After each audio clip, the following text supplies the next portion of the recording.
살인 무기다. 사람 목숨 하나쯤 우습게 죽이는 무기다. 살인 무기다. 그 끔찍한 펜대를 이제 멈춰. 그 끔찍한 카메라를 이제 멈춰. 양심이라는 게 있다면 카메라를 돌려 너희들을 향하게 해. 그 앵글에 붙은 수없이 많은 죽음을 세어봐. 도무지 죄책감이 들지 않는다면 너희는 바로 짐승. 그렇다면 우리들이 너희들의 펜대를 꺾어주지. 카메라를 부숴주마.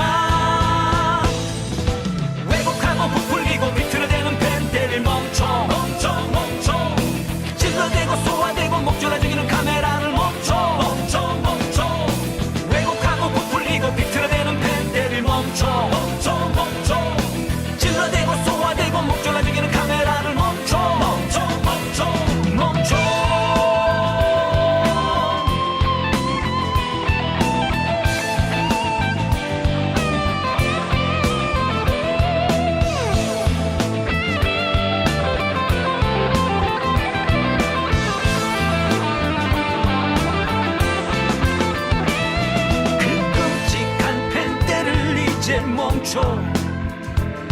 그 끔찍한 카메라를 이제 멈춰. 양심이라는 게 있다면 카메라를 돌려 너희들을 향하게 해. 그 앵글에 붙은 수없이 많은 죽음을 세어봐.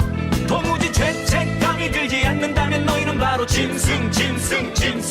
그렇다면 우리들이 너희들의 펜대를 꺾어주지. 카메라를 부숴주마. 부풀리고 비틀어대는 펜대를 멈춰. 찔러대고 쏘아대고 목졸라 죽이는 카메라를 멈춰. 왜곡하고 부풀리고 비틀어대는 펜대를 멈춰. 찔러대고 쏘아대고 목졸라 죽이는 카메라를 멈춰.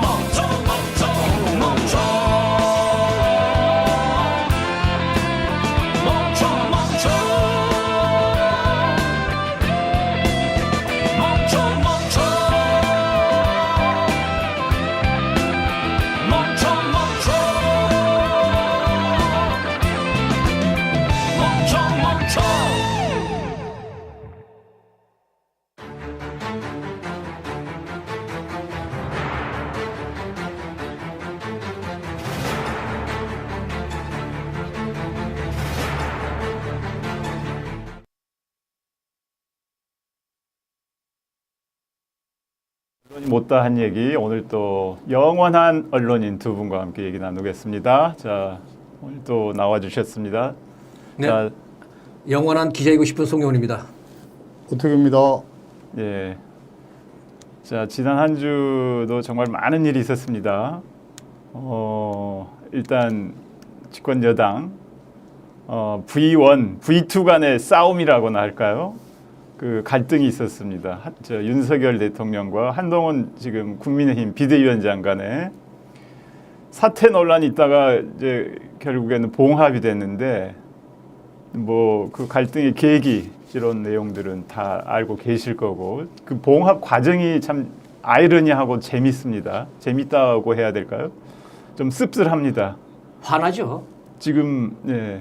보는 국민은 화나죠. 그러니까 그리고 지금 봉합 현장이 그 서산 그 화재를 당한 충남 서천. 서천이죠. 네. 서천 재래시장.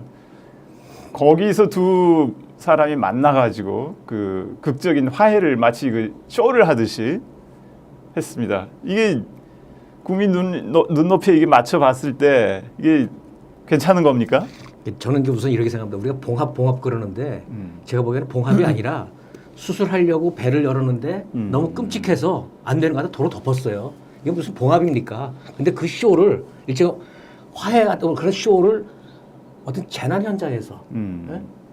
그 예를 들면 220여 개 점포라고 하는데 그 상인들 졸지에 생계의 어떤 터전을 잃고 예? 그러니까 시대에 빠져 있을 이 그렇죠. 그러니까 예를 들어서 이 정치적인 갈등도 있을 수 있고요.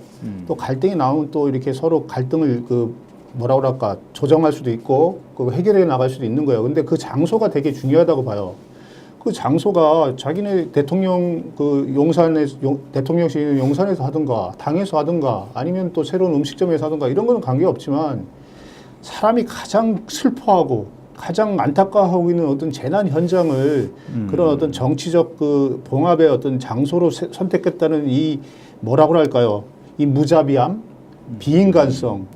저는 이런 것들이 상당히 참 이번 사건의 그 본질을 보여주는 거 봐요. 이 정치가 이게 정치적인 거죠. 아니 그죠? 정치적인 게 아니라 이 정치가 정치가 그 국민을 그 위한 것이 아니라 자기들을 위한 거다. 그런 어떤 재난의 장소를 자기네 어떤 정치적 이익을 위한 도구, 배경으로 삼는 거 아닙니까? 그러니까 저는 이걸 보면서 어떤 생각을 했냐면은 세월호 저기 가족들 있잖아요. 희생자 가족들이 농성할 때 옆에 와서 뭐 닭다리 뜯으면서 폭식 비아냥거리는 거 그런 거랑 거의 비슷한 거 아닌가 이런 생각을 했어요. 지금 그 재난 현장에 이제 한동훈 비대위원장이 먼저 가기로 돼 있었고, 우리 사진 좀 한번. 네. 예, 그 윤석열 대통령은 원래 1시간 반 정도 원래 늦게 도착하게 돼 있었는데 시간을 앞당겨서 지금 만나서 기다리고 있다가 이제 저게 이제 연출 쇼하는 장면인 거죠. 마지막 극적인 뭐 봉합하는 것처럼. 그러니까 우리가 갈등 국면은 언론 보도로만 나와서 어떻게 싸웠는지 이런 건 이제 정확한 내막은 모르지만 우리가 봉합하는 장면은 지금 정확하게 보여주는 거 아니겠습니까? 다른 거 있죠? 기다리는 장면 좀 보여주겠습니까? 예, 눈 맞으면서 기다리는 장면. 저는 이런 생각을 했습니다. 정치라는 게 예. 국민의 어떤 아픈 데를 이렇게 어루만져주고 그 눈물을 닦아주는 건데, 이를테면 아까 우리 오 선배도 말씀하셨지만 서천에서 큰 재래시장에서 갑자기 큰 불이 났단 말이에요. 예. 그 소식을 듣고 대통령실에서는 먼저 저기서 봉합쇼 하면 되겠구나. 그 생각부터 한 것 같아요. 예? 국민의 아픔은 생각도 않고 지금 자기들이 지금 곤궁에 처해 있는데 이 곤궁에서 빠져나갈 탈출구를 저기서 하면 되겠구나 쇼를. 공궁에 처해 있는 게 맞나요? 곤궁에 처해 있는 거죠. 아니, 지지율이 안 좋아서. 아니 저 사진 한번 봅시다. 저 사진을 보면은 저 한동훈 씨가 있어야 될 자리에 누가 있어야 됩니까? 피해자가 있어야 되잖아요. 피해자 근데 만나면 안 되죠. 피해자들을 의료하는 자리가 되지 않습니까? 그리고 저 뒤배경이 다 뭐 화재로 다 화재 현장 저 시커멓게 네. 타갖고 그 무너진 비참한 현장 아닙니까? 울타리 쳐놓고. 이거 보십시오. 내가 보면은 그걸 배경으로 삼아서 자기들끼리 어떤 정치적인 어떤 그 뭐라고 할까요? 봉합, 타협? 아니 그리고 비대위원장이 저렇게 대통령한테 저렇게 아니 그러니까 의계 질서가 딱 드러나지 않습니까? 걱정하는 저런 모습이 꼭 필요할까요? 저러라고 비대위원장 뽑아놓은 건 아니지 않나요? 그러니까 제가 지금 지금 용산 대통령실 윤석열 대통령이 전제적, 제왕적, 그래서 뭔가 좀 당정 간에 대등한 위치에서 좀 쓴소리 좀 하고 직원 좀 하라는데 저게 되겠습니까? 그리고 지금 재난 현장에 2층에 피해자들이 모여 있는데 거기는 들리지도 않고 대통령이 지금 그냥 왔다는 거 아니겠어요? 그래서 지금 시리에 찬 이 울부짖는 요 다음 사진 좀. 사진을 한번 좀. 이 사진이 저는 굉장히 상징적인데 대통령 온다고 기다리는 거잖아요. 예. 네? 그러니까 아까 대통령은 먼저 현장을 보고 피해자 상인들 만나고 해야 되는데 저기 몇 분을 기다린 겁니까? 한 30분 기다린 거 아니에요? 30분 기다렸다는데요. 네, 눈 맞고. 저 한동훈 위원장은 저기서 무슨 생각했을까요? 네? 저 폐허가 된 그 재래시장 앞에서 저 우리 시장 상인들 삶의 터전을 이렇게 이러는데 망연자실하고 있을 텐데 그분들을 어떻게 도와주는 그 생각했을까요? 아니죠. 아니면 봉합 이후에 우리 자신의 대통령 그 무시무시한 까라면 까야 되는 그 무서운 선배 검사 오시는데 그거 어떻게 되지? 김경규는 왜 그거 말이 앙뚜아네트가 무슨 뭐 난잡한 사상을 얘기해갖고 그거 사실 그건 또 어떻게 해결해야 되지? 아니 저 시선 무슨 고민을 무슨 생각 없었을까요? 시선과 그 각도를 보면 전혀 저 화재 현장과는 전혀 관계가 없어요. 저쪽 오시는 백마 타고 오시는 그 왕자를 기다리는 그런 어떤 느낌이지 않습니까? 저게 이제 화재 현장을 보고 있는 게 아니고 그렇죠. 사진 연출 때문에 얼굴이 나와야 되니까 그 옆을 보고 있는 것 같아요. 뭐냐고요? 그 재난의 현장에 가서 제가 뭐 하는 짓이냐고. 재난에 울부짖는 이 사진 있지 않습니까? 그러니까 그 상인들 얼마나 화가 났겠습니까? 예? 저렇게 그 상인들은 만나서 얘기도 상인들은 오래 기다렸다는 거 아니에요. 네. 대통령이 온다고 하니까 그럼 누구나 그렇지 않습니까? 대통령 온 김에 그러면 자기들 여러 가지 어려운 사정도 좀 얘기하려고 기다리고 있는데 그냥 가버리네. 여기 있습니다. 이분들 밤새 기다리면서 아침도 못 먹고 세수도 못 하고 뭐 이렇게 하고 막 울부짖더라고요. 그러면서 이제 대통령이 언제 오나 했더니 갔다고 그랬다는 거 아니에요? 그래 갔다고 한 순간 이런 사람들이 이게 분노해서 막 하는데 저는 저거 보면서 이런 생각을 했어요. 가슴이 저 사람들의 마음은 뭐냐면 누가 오라고 했나? 괜히 와갖고 말이야 기다리게 해놓고 우리를 이렇게 말이야 화나게 만들고 그냥 가냐고 오지나 말지 뭐 이런 식의 심정일 건데 그게 90년대 중반에 그 총선에서 당시에 한나라당의 김윤환 그 총장이 충청도 가서 충청도 핫바지 이론을 해서 아주 크게 충청도 사람들이 화난 경우가 있거든요. 제가 저걸 보면서 제2의 충청도 핫바지 화났습니다. 사진 다시 한번 보여주십시오. 생각하는 거예요. 저 여기서 있지 않습니까? 이서보다 제일 먼저 들어온 게 저 화난 표정하고 밑에 기사 있지 않습니까? 경원들이 빠지네? 우리도 안 만나고 가는겨? 시방 가는겨? 이게 뭐라? 시방? 저도 충청도 사람인데 우리 충청도 분들은 화 많이 하실 것 같아요. 그게 그거 아니에요. 저 화 안 내시거든요. 이게 우리를 뭐 핫바지로 하는겨? 여기 옮겨 왜 옮겨? 여기 왜 옮겨? 우리 여기 누가 오라고나 했어? 우리가 핫바지요? 이런 얘기거든요. 그래서 제가 볼 때는 이번 사태에는 진짜 충청도 사람들을 핫바지로 여기는 제2의 충청도 핫바지론이라고 저는 생각합니다. 충청도 아니라 국민을 좀 국민을 핫바지죠. 국민을 핫바지로 국민을 어쉽게 긴 거죠. 그렇죠. 그러니까 도착해서 그러니까 좀 봉합쇼만 하고 올라온 거죠. 그러니까 뭐 전체적으로 거의 피해 주민을 의료하고 이런 것이 중점이 아니고 자기네를 봉합하는 게 중점이었잖아요. 그러니까 보수 농객도 어떻게 재난 현장을 봉합의 어떤 도구 배경으로 쓰느냐 이런 식의 어떤 비판을 하는 거 아닙니까? 저걸 보면서 진짜 이 우리나라 정치가 과연 국민을 위한 정치를 지금 이 윤석열 정치가 국민을 위한 정치를 하고 있는지 나를 위한 정치를 하고 있는지 그걸 잘 누구나 느꼈을 거라고 저는 봅니다. 지금 어쨌든 이제 지난 주말 사이죠. 대통령실에서 한동훈 비대위원장을 사퇴를 해달라고 요구를 했다. 한동훈 비대위원장은 제가 사퇴 요구를 거절했다. 그래가지고 굉장히 긴장이 높아지고 이 비대위 체제가 이제 흔들리는 거냐 이런 얘기들이 있었는데 다른 한편으로는 이게 이제 약속 대련이다.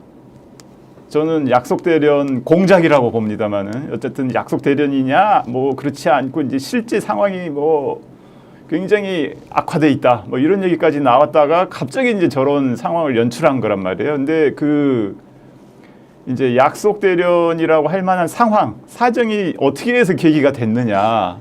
저는 약속 대련이라기보다 생각대로 자기들이 의도했던 방향으로 일이 진행이 안 됐던 것 같아요. 이를테면 이제 김기현 대표를 사실은 몰아낸 거잖아요. 몰아내고 이제 비대위 하면서 이제 한동훈을 그렇죠. 데려왔는데 이랬을 것 같아요. 한동훈 위원장에게 이를테면 두 가지 어떤 임무를 준 것 같아요. 하나는 김건희 특검법, 그다음에 명품 백 받은 거 이거 덮어라, 이거 덮어라, 무조건 막아라. 또 하나는 국민의힘, 국힘을 윤석열 친위대로 만들어라. 공천을 통해서 공천이든 뭐래서 단지 친위대로 만들어라. 그러니까 후사가 불안하니까 그렇게 가고 있는데 조중동이나 보수 언론에 봐서는 특검법도 특검법이지만 명품백 이대로 두고는 선거에서 안 되거든요. 선거 필패거든요. 지금 보수 언론들도 지금 보수 문제 제기 계속 계속 제기하고 있죠. 계속 이러면서 한동훈에게 바람을 넣은 것 같아요. 한동훈 영웅 만들기 서사를 만들어주면서 너 맞짱 떠야 된다. 청와대 대통령하고 맞짱 떠서 한번 너도 그런 모습을 보여줘야지 영웅이 만들어지는 거지. 대리인 역할만 하는 고분고분해서는 안 된다. 이게 90도 이공한 거 안 된다. 한번 맞짱 떠라. 쓴소리하고 네 사람도 갖다 신고 그랬더니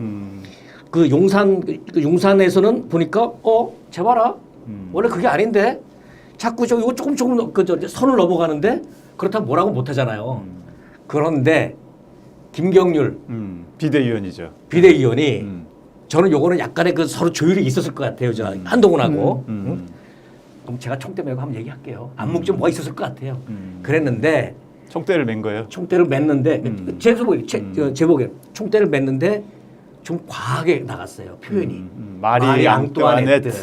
사치와 난잡한 사생활 이렇게. 난잡이 가장 그 난잡한 사생활 여기서 진짜 발끈했던 것 같아요. 발끈한 게 뭐냐면 단두대 아니, 그게 그거- 때문에 아니고. 단주대가 무서운 게 아니라 지금 김건희 그 이제 여사 보면 지금 사실 그 유폐돼 있잖아요. 응? 한 달 이상 지금. 유폐돼 있는데 움직임이 저 얘기 듣고 나서 그 이랬을 거예요. 울고 싶을 때 뺨 때려준 것 같아요. 어? 뭐라고? 난잡한 사생활 정말 보자 하니까 그러니까 그거를 이제 남편 들들들들 볶고 그러니까 남편 그저 대통령 보면 거기서부터 이게 의도하지 않은 방향으로 이게 막 커져간 거죠. 못 김경률 참겠다니까. 비대위원의 저 발언은 이제 프랑스 혁명을 얘기하는 겁니다. 네, 그러니까 프랑스 저 혁명이 표현에서 확 이제 뒤집어진 거죠. 폭발한 예, 거죠. 예. 이러면서 그저 이를테면 그 다음에 이용인가 복심이라는 이용인 시켜서 야 기대와 지지 철회했어, 접었어, 공표해. 예? 그리고 비서실장 보내서 너 아웃, 너 끝. 어? 근데 이제 결과적으로 보면 일이 그렇게 진행된 것 이게 같아요. 이제 그 뭐 삼류 소설로 끝나는 건데요. 그렇죠. 네. 삼류 소설로 끝나는 건데 딱 그 정리해 보면 이거예요. 김건희는 성역, 그 한동훈은 역시 그 윤석열의 꼬봉. 사진을 보세요. 90도 폴더 인사하고 하는 어떤 뭐 존중과 뭐 뭐라고 그랬죠? 신뢰 이런 얘기를 하는 것들은 서열이 1위 김건희, 2위 윤석열, 3위 한동훈 딱 된 거예요. 그리고 한동훈은 그냥 대리인이에요. 윤석열의 네. 아바타도 아니에요. 한동훈의 그 꼬붕 그러니까 분명하게 여기서 서열이 결정된 그냥 것이고요. 대리인 같아.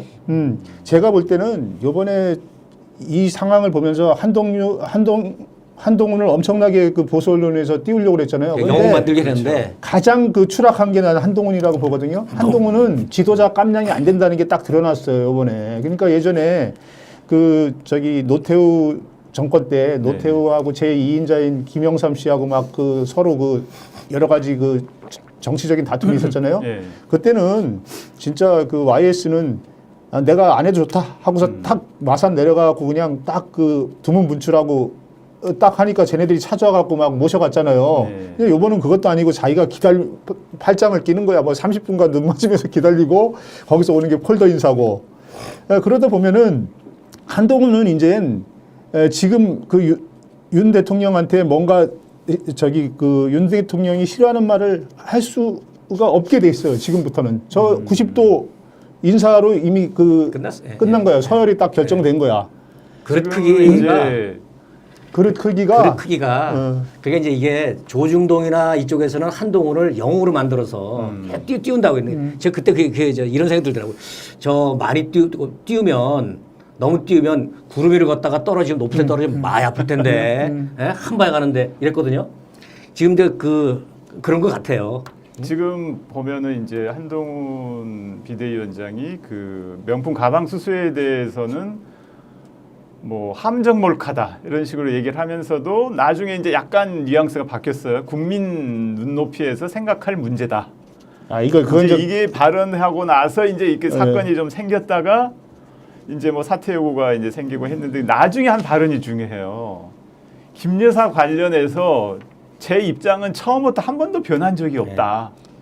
그러니까 그거 아무 소용 없고 지금 저거 의미 없는 건가요, 서천 그걸로 깨갱이 됐는데 제가 볼 때는 이제 그 여러 가지 그 수도권 같은 데의 어떤 저기 총선에서 유리함을 위해서 이제 그 명품백이라든가 김건희 사과라든가 특검이라든가 이런 부분에 어느 정도 그 국민 정서를 반영해야 된다는 그걸 갖다가 한동훈이 대변하다가 깨갱을 한 거 아닙니까? 근데 그걸 보면서 그 이제 그것이 어떤 거냐면은 보수 언론들이 계속 친윤 언론들이 한동훈을 뭐 이순신 장군이다, 강감찬 장군이다, 조선 제일검이다 하고서 막 띄워서 이제 그런 걸 배경으로 온 거 아니에요? 배가 12척밖에 예. 안 남았다. 그런데 제가 볼 때는 이번 사건으로 한동훈은 조선 제일검이 아니라 조선 최하검, 조선 최하검으로 저기 그 딱 확인이 됐어요. 이거 무슨 조선 제일검입니까? 조선 제일검이 저렇게 뭐 칼도 못 들이고 그 저기 그 도로 집어넣는 게 이게 조선 제일검이냐고요. 이게 지금 응? 그 예전에 그 저기 대선 그러니까 국힘 대선 후보 시절에 저 윤석열 후보하고 이준석 당 대표 간의 그 갈등이 있었고 이게 이제 이준석 대표가 당무 거부하고 이제 지방에 내려가 있다가 또 뭐 한동훈 저 후보가 가서 찾아가고 봉합하고 이런 거를 떠올리면서 이걸 작전을 생각해낸 게 아닌가 약간 그런 생각이 들어요. 뭐 그거를 비교해도 내가 볼 때는 한동훈은 이준석 발바닥도 못 따라가죠. 왜냐면 그래도 그 저기 이준석한테는 윤이 찾아가서 사정하는 식으로 이런 모양이 그랬었죠. 됐잖아요. 네. 근데 요번은 자기가 가서 기다리면서 하는 게 되잖아요. 그러니까 정치적으로 볼 땐 정치적 아까 그릇이 안 된다고 그랬는데 이 정치인 그릇으로 보기에는 제가 볼 때는 이준석 발바닥도 못 따라간다 이렇게 생각이 들어요. 그 저는 그 언론이 언론 보도도 좀 문제 있잖아요. 언론이 그 한동훈 비대위원장 쭉 이렇게 과정을 보면 계속 그 애드벌론 띄우고 영웅 만들 소설 자꾸 만들어줍니다. 네. 네? 심지어는 저는 뭐 그런 어떤 언론이라 볼 수도 없는데 뭐 무슨 저는 그런데 뭐 조각 같은 미남, 조각 같은 하얀 피부, 네? 뭐 어디 뭐 근육질에 뭐 이렇게 변태스러워. 근육 봤습니까? 그 이상한 네. 이상한 칼럼니스트 하나 나왔더라고. 언론이 그 객관적으로 관찰하고 검증해서 그 결과를 국민에게 보고를 해야 되잖아요. 그래 내가 올바로 판단하게 할 거 아니야. 예? 근데 홍보맨입니까? 예? 근데 하여튼, 예. 언론은 국민을 계속 속여왔단 말이죠. 응? 속여왔다고. 그런데 아까 우리 그 사진 같은 거 있지 않습니까? 그 90도 폴더로 인사하는 거라든지 뭐 그 폐허가 된 그 시장 앞에서 뭐 눈 마주 뭐 이상한 데 보고 있다든지 지금 일 처리하는 과정을 보면서 이제 이런저런 걸 보면서 우리가 국민 스스로 검증을 하고 있어요.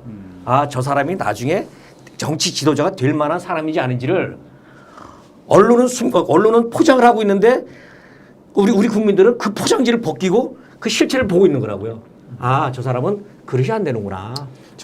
까면 안 되는구나. 저기 그 폴더 사진 몇 장 한번 보여주시죠. 그거 한번 좀 그 우리 그 지금 현 정치에 아주 그 이동관, 김기현, 그 요번 한동훈 저 사진들 다 김기현 당 대표. 예, 저기 외국에 나갔다 들어올 쫓겨나기 때 직전. 저기 쫓겨나기 직전에 귀국할 때 이제 저기 영접하는 거. 출국할 때인가요? 예.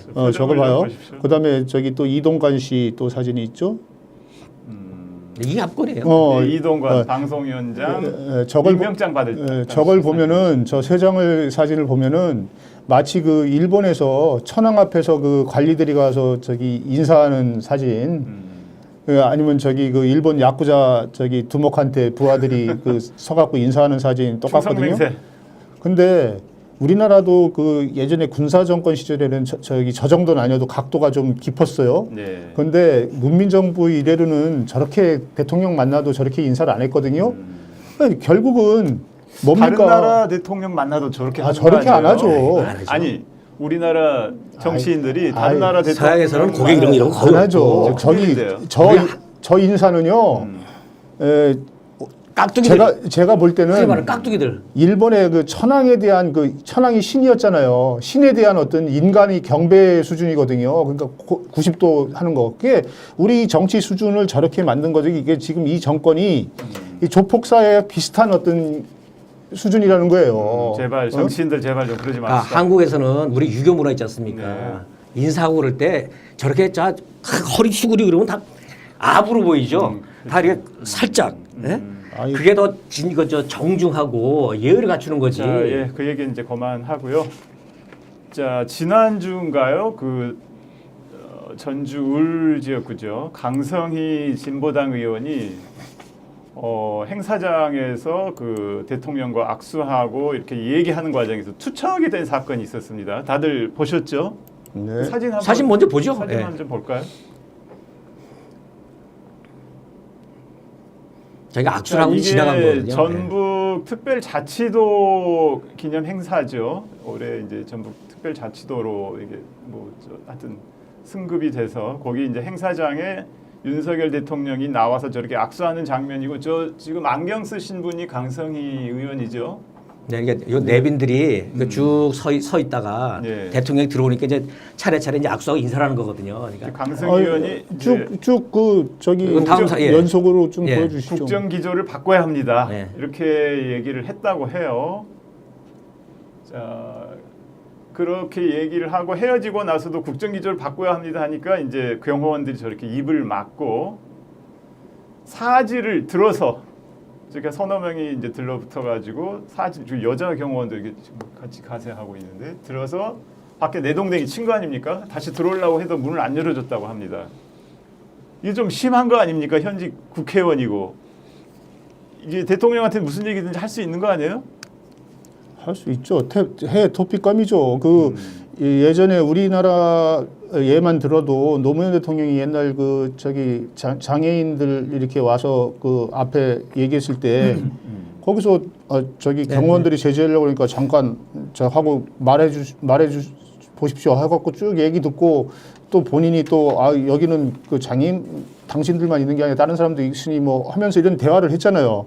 그러니까 이게 결국은 저 경호도 결국은 이 과잉 경호. 과잉 경우도 대통령 따라가는 대통령 거예요. 따라가는 거예요. 왜냐면 저도 따라가는 이제 경호 교육을 한번 받은 적이 있는데 거기서 언제 그런 걸 받았어요? 한번 받은 적이 있어요. 그 받은 적이 있는데 그 사람이 딱 그러더라고요. 뭐냐면은 저희들은 대통령의 통치 철학을 그대로 그 수행하는 겁니다. 경우는. 그런데 대통령이 권위주의적이 되면 저희들도 그렇게 따라갈 수밖에 없고 대통령이 상당히 그 민주적이면 저희들도 민주적인 경우를 할 수밖에 없는데 사실상 민주적인 경우하기가 되게 힘듭니다. 왜 그러냐면은 그거는 다 우리가 모습을 드러내지 않아야 되기 때문에 그 어떻게 언제 일어날 상황이 어떻게 발생할지 모르기 때문에 상당히 긴장해야 된다. 그런데 저렇게 권위주의 하면 막 진을 딱 치고 있는 거잖아요.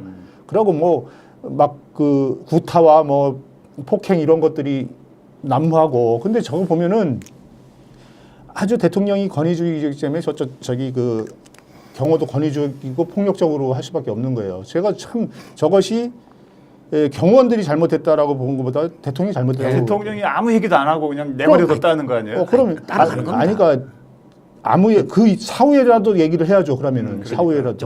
저는 이렇게 봐야 된다고 봅니다. 이게 저 대통령이 기자회견 안 하잖아요. 네. 그 듣기 싫은 소리 안 들으려고 그러잖아요. 지금 듣기 싫은 소리 자기 혼자 떠들고 듣기 싫은 소리 안 듣고 59분 혼자 떠든다고 얘기하고요. 그다음에 질문 안 받아요. 사절이에요. 그걸 드러내는 게 그 대통령의 스타일이 그러니까 경호도 그렇죠. 아니 대통령이 남 얘기 귀 기울이려고 그러면은 경호를 그래 안 나서죠. 거기에 맞춰서 경호를 하겠죠. 그러니까 저거는 입법부 무신이 뭐 국회의원 뭐 무신이 이걸 떠나서 설령 대통령 그 강성희 의원이 좀 예의에 어긋나게 뭐 이렇게 언성을 높일 수도 있지만 저라면 그랬습니다. 그냥 그냥 끄덕끄덕하면서 근데 저는, 그러신가요? 그러신가요? 네, 그렇게 할 수 있죠. 그러면 대통령이라면 대통령이 그렇게 해야죠. 예. 그릇이 커 보이죠. 예를 근데 들어서 저는- 그래야지 국민들이 저런 사람이 대통령이니까 내가 안심하고 내 일상에서 지금 진보당에 지금 강성희 의원 한 명이잖아요. 그렇죠. 그죠? 근데 어디 얘기할 통로도 없어요, 사실은. 이게 굉장히 좋은 기회인데 아니까 뭐 지금 그리고 무슨 뭐 하야하십시오도 아니고 국정 기조를 바꾸는 굉장히 좋은 충고잖아요. 예를 들어서 근데 복도에 지나가면서 이제 불쑥 얘기하는 것 자체가 일상적인 건 아니죠. 그 저기 평범한 어떤 그런 의정 활동은 아닌데 그 정도의 어떤 그 얘기도 그러니까 의원들한테 그런 얘기도 못 들을 정도면 일반 시민은 어떻게 하느냐 이런 생각이 드는 거고요. 귀 막고 사는 거죠. 예를 들어서 이런 거거든요. 대통령의 성향에 따라 경우가 어떻게 달라지냐면 박근혜 대통령 때도 제가 뭐 청와대 행사에서 한번 들어갔는데 그 모여서 뭐 저기 버스 타기 전까지 뭐 검색하고 뭐 하는 과정이 이거 완전히 사람을 좀 짜증나게 하거든요. 근데 이제 문민 대통령, 그러니까 예를 들어서 뭐 노무현 대통령이라든가 문재인 대통령 때는 상당히 간략하게 하거든요. 그러니까 그런 것들이 결국은 대통령 통치의 어떤 생각하고 맞는 거거든요. 그런 것들이 나타나는 거예요, 현장에서. 나한테는 한마디도 붙여서는 안 된다. 나의 곁에서는 누구도 접근하면 안 된다. 그러니까 저기 경호원들도 의기양양해갖고 막 누구 국회의원 뭐 국회의원보다 더 높은 사람 상관없어. 응? 혹시 폴더 인사를 안 해서 기분이 나빴던 뭐 걸까요? 그러진 않을 거고요. 그렇게 우리가 저기 할 필요는 없고. 농담입니다. 그 예를 들어서 우리 강 의원도 뭐 오히려 그 국회 같은 데를 통해서 하는 방법도 있지만 저런 데서도 자기가 이거 의견을 얘기를 하면 그것이 뭐 들으면 되는 거 아닙니까? 지금 그 큰 정치인이라면? 대통령실 해명도 좀 석연찮아요. 아니, 그러니까 뭐라고 그림을- 얘기를 예. 하냐면 자 강성희 의원이 대통령과 악수했을 때 소리를 지르며 손을 놔주지 않았다. 손을 잡아당기기도 했다. 또는 아니, 뭐 이런 식으로 진로 방해를 했다. 뭐 이런 얘기인데 요즘은요. 그, 사실과 좀 다르지 아니, 않습니까? 요즘은 아까 그 사진에도 나왔잖아요. 요즘은 거짓말을 못 시켜요. 우리 사진에 그, 있는데. 그거는 뭐 저 해명이 왜 필요해요? 사진하고 사진에 동영상이 있는 다 있는 동영상이 지금 다 있는 건데. 다 있는데 그거를. 그러니까 이거는 날리면 바이든하고 똑같아요. 같은 날리면 겁니다. 바이든이 바이든 날리면. 청력 테스트라면은 이번 강성희 의원 시력 사건은 테스트하는 시력 거지. 테스트예요. 아니, 그러니까 이러면 됩니다. 그러니까 그런 일이 있었어요. 그러면 대통령이 대통령실에서 불미스러운 일이 있었다. 유감이다. 참, 그 우리 강 의원님 미안하게 됐습니다. 사과하면 끝나는 거예요. 그렇죠. 근데 아니 그 현장에서 저러지 말으라고 얘기를 했어도 됐잖아요. 들고 아니, 내갈 때. 설령 뭐 이렇게 바빠서 지나갔더니 못 들었더니 하면 나중에 이런 게 보도가 되고 있었다 그러면 그럼 불미스러운 일이 있었네요. 참 유감입니다. 아니 근데 제가 미안합니다. 알기로는 뭐, 들고 나갈 때 저 의원이 누구냐 이렇게 물어봤다는 거 아니에요. 그러니까 강성희 이게 의원이랑 진보당 나중에라도 의원이라니까. 대응을 이렇게 하면 국민이 그거 갖고 뭐라고 안 한다고요. 근데- 그런데 그거를 뭐 위해가 있었다, 손을 안 놨다. 자꾸 이를테면 아까 바이든 날리면처럼 깔끔하게 인정하고 사과하면 되는데 자꾸 변명을 하고 자기 합리화를 하고 합리화하는 걸 또 강화하고 계속 이러다 보니까 없는 얘기하고. 본말이 전도되고요. 주객이 전도되고요. 근데 본질은 사라지고 엉뚱하게 나타나갖고 예를 들면 바이든은 사라지고 난리 내려와갖고 나 국민들에게 난리 내려갖고 강요를 하고 있고 말이죠. 그 명품백도 그렇잖아요. 명품백도 뭐냐면 아니 본질은 왜 대통령 부인이 그걸 왜 받아요? 그걸 합리화시키려고 계속 하는 게 뭐 함정이다. 뭐 무슨 뭐 선물을 받았는데 그걸 돌려주고 뭐 국고에 귀속됐으니까 돌려주면 국고행령 자꾸 확증 편향의 환자들이 돼가는 것 같아. 지금 그러니까 이거예요.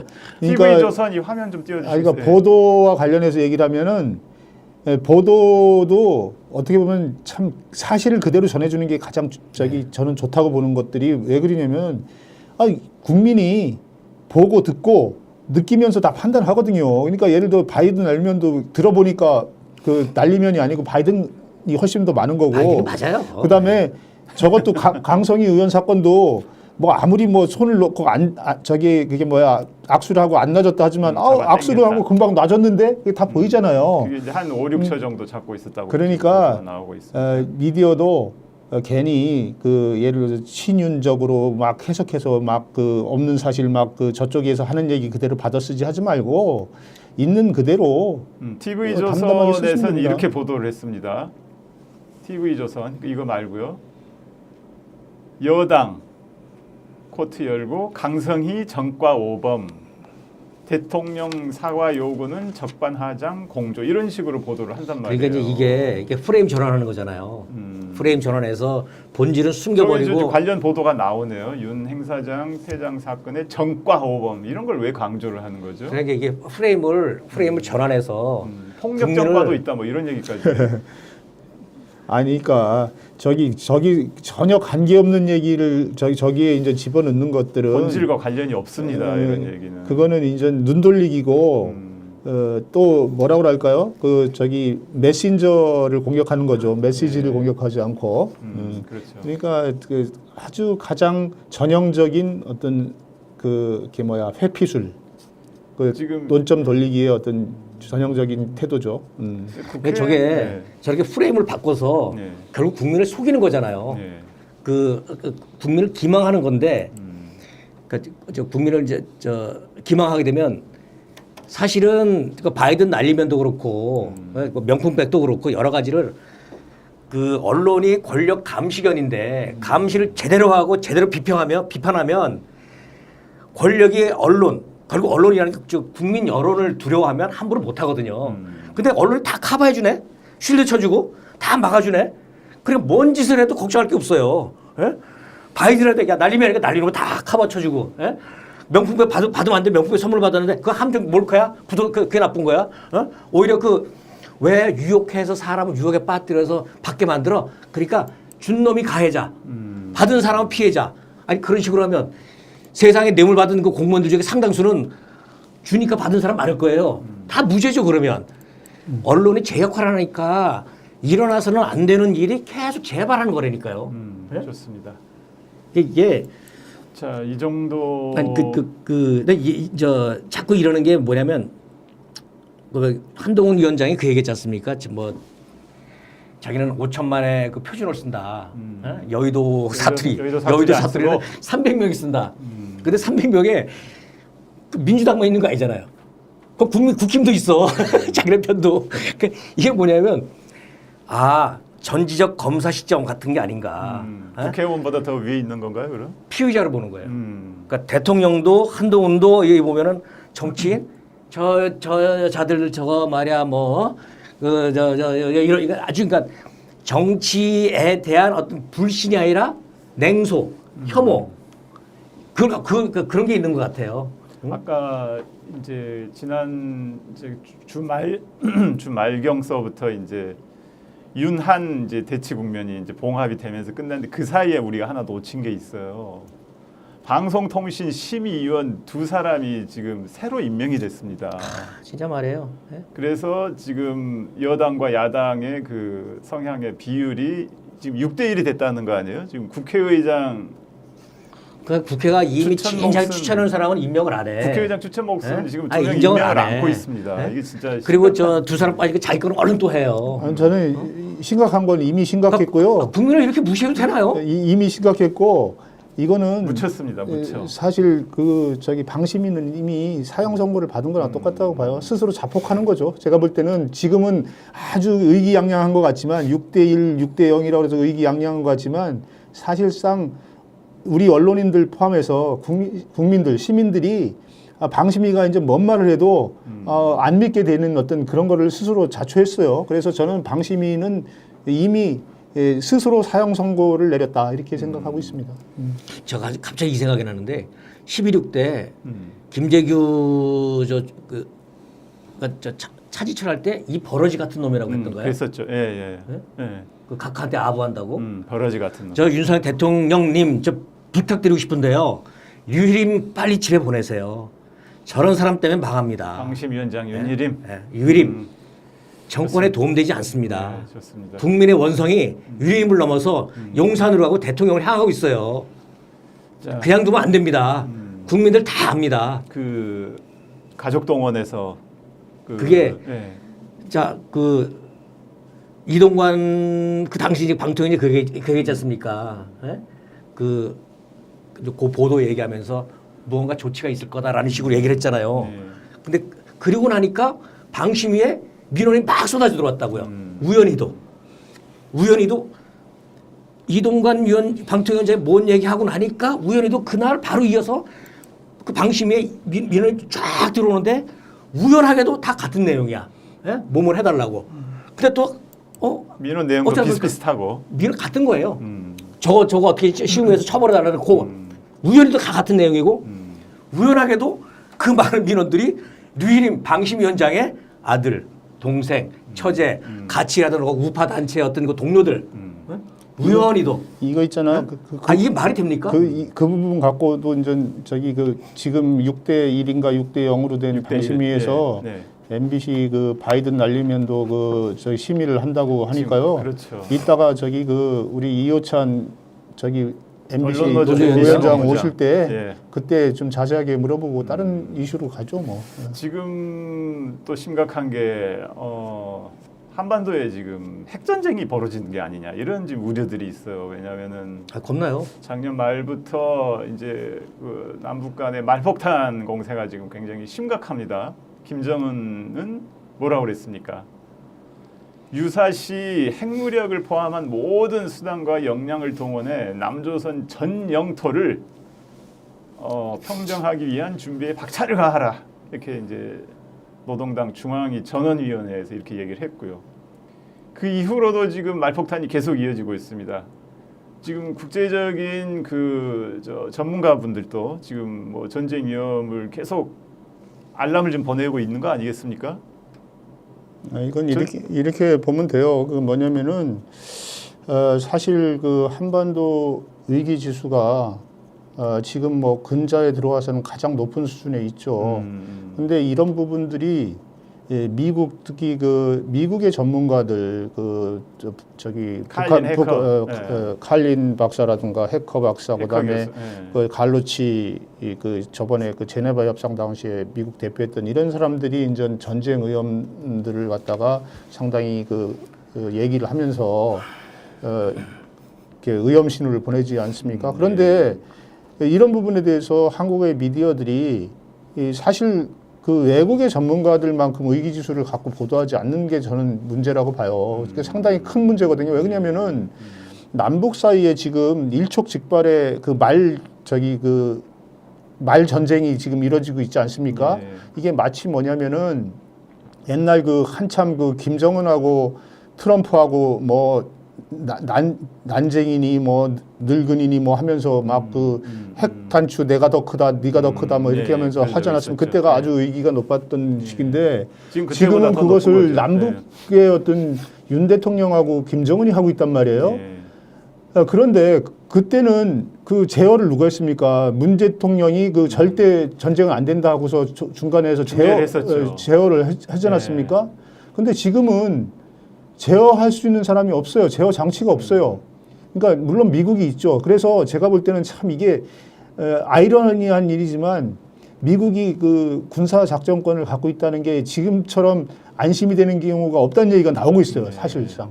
지금 이제 그 정도로 우리가 제어할 수 없는 상황으로 가고 있는데도 우리의 어떤 한국의 그 미디어라든가 이런 사람들은 좀 너무 안이하지 않는가. 조금 더 우리가 평화가 얼마나 중요한지, 전쟁을 어떻게 막는 게 중요한지에 대한 어떤 그런 기사, 담론 이런 것들이 더 풍부하게 나올 수밖에 없다. 그거는 사실 그냥 단지 하나의 기사거리가 아니라 우리 한반도 운명이 걸린 문제라고 저는 보거든요.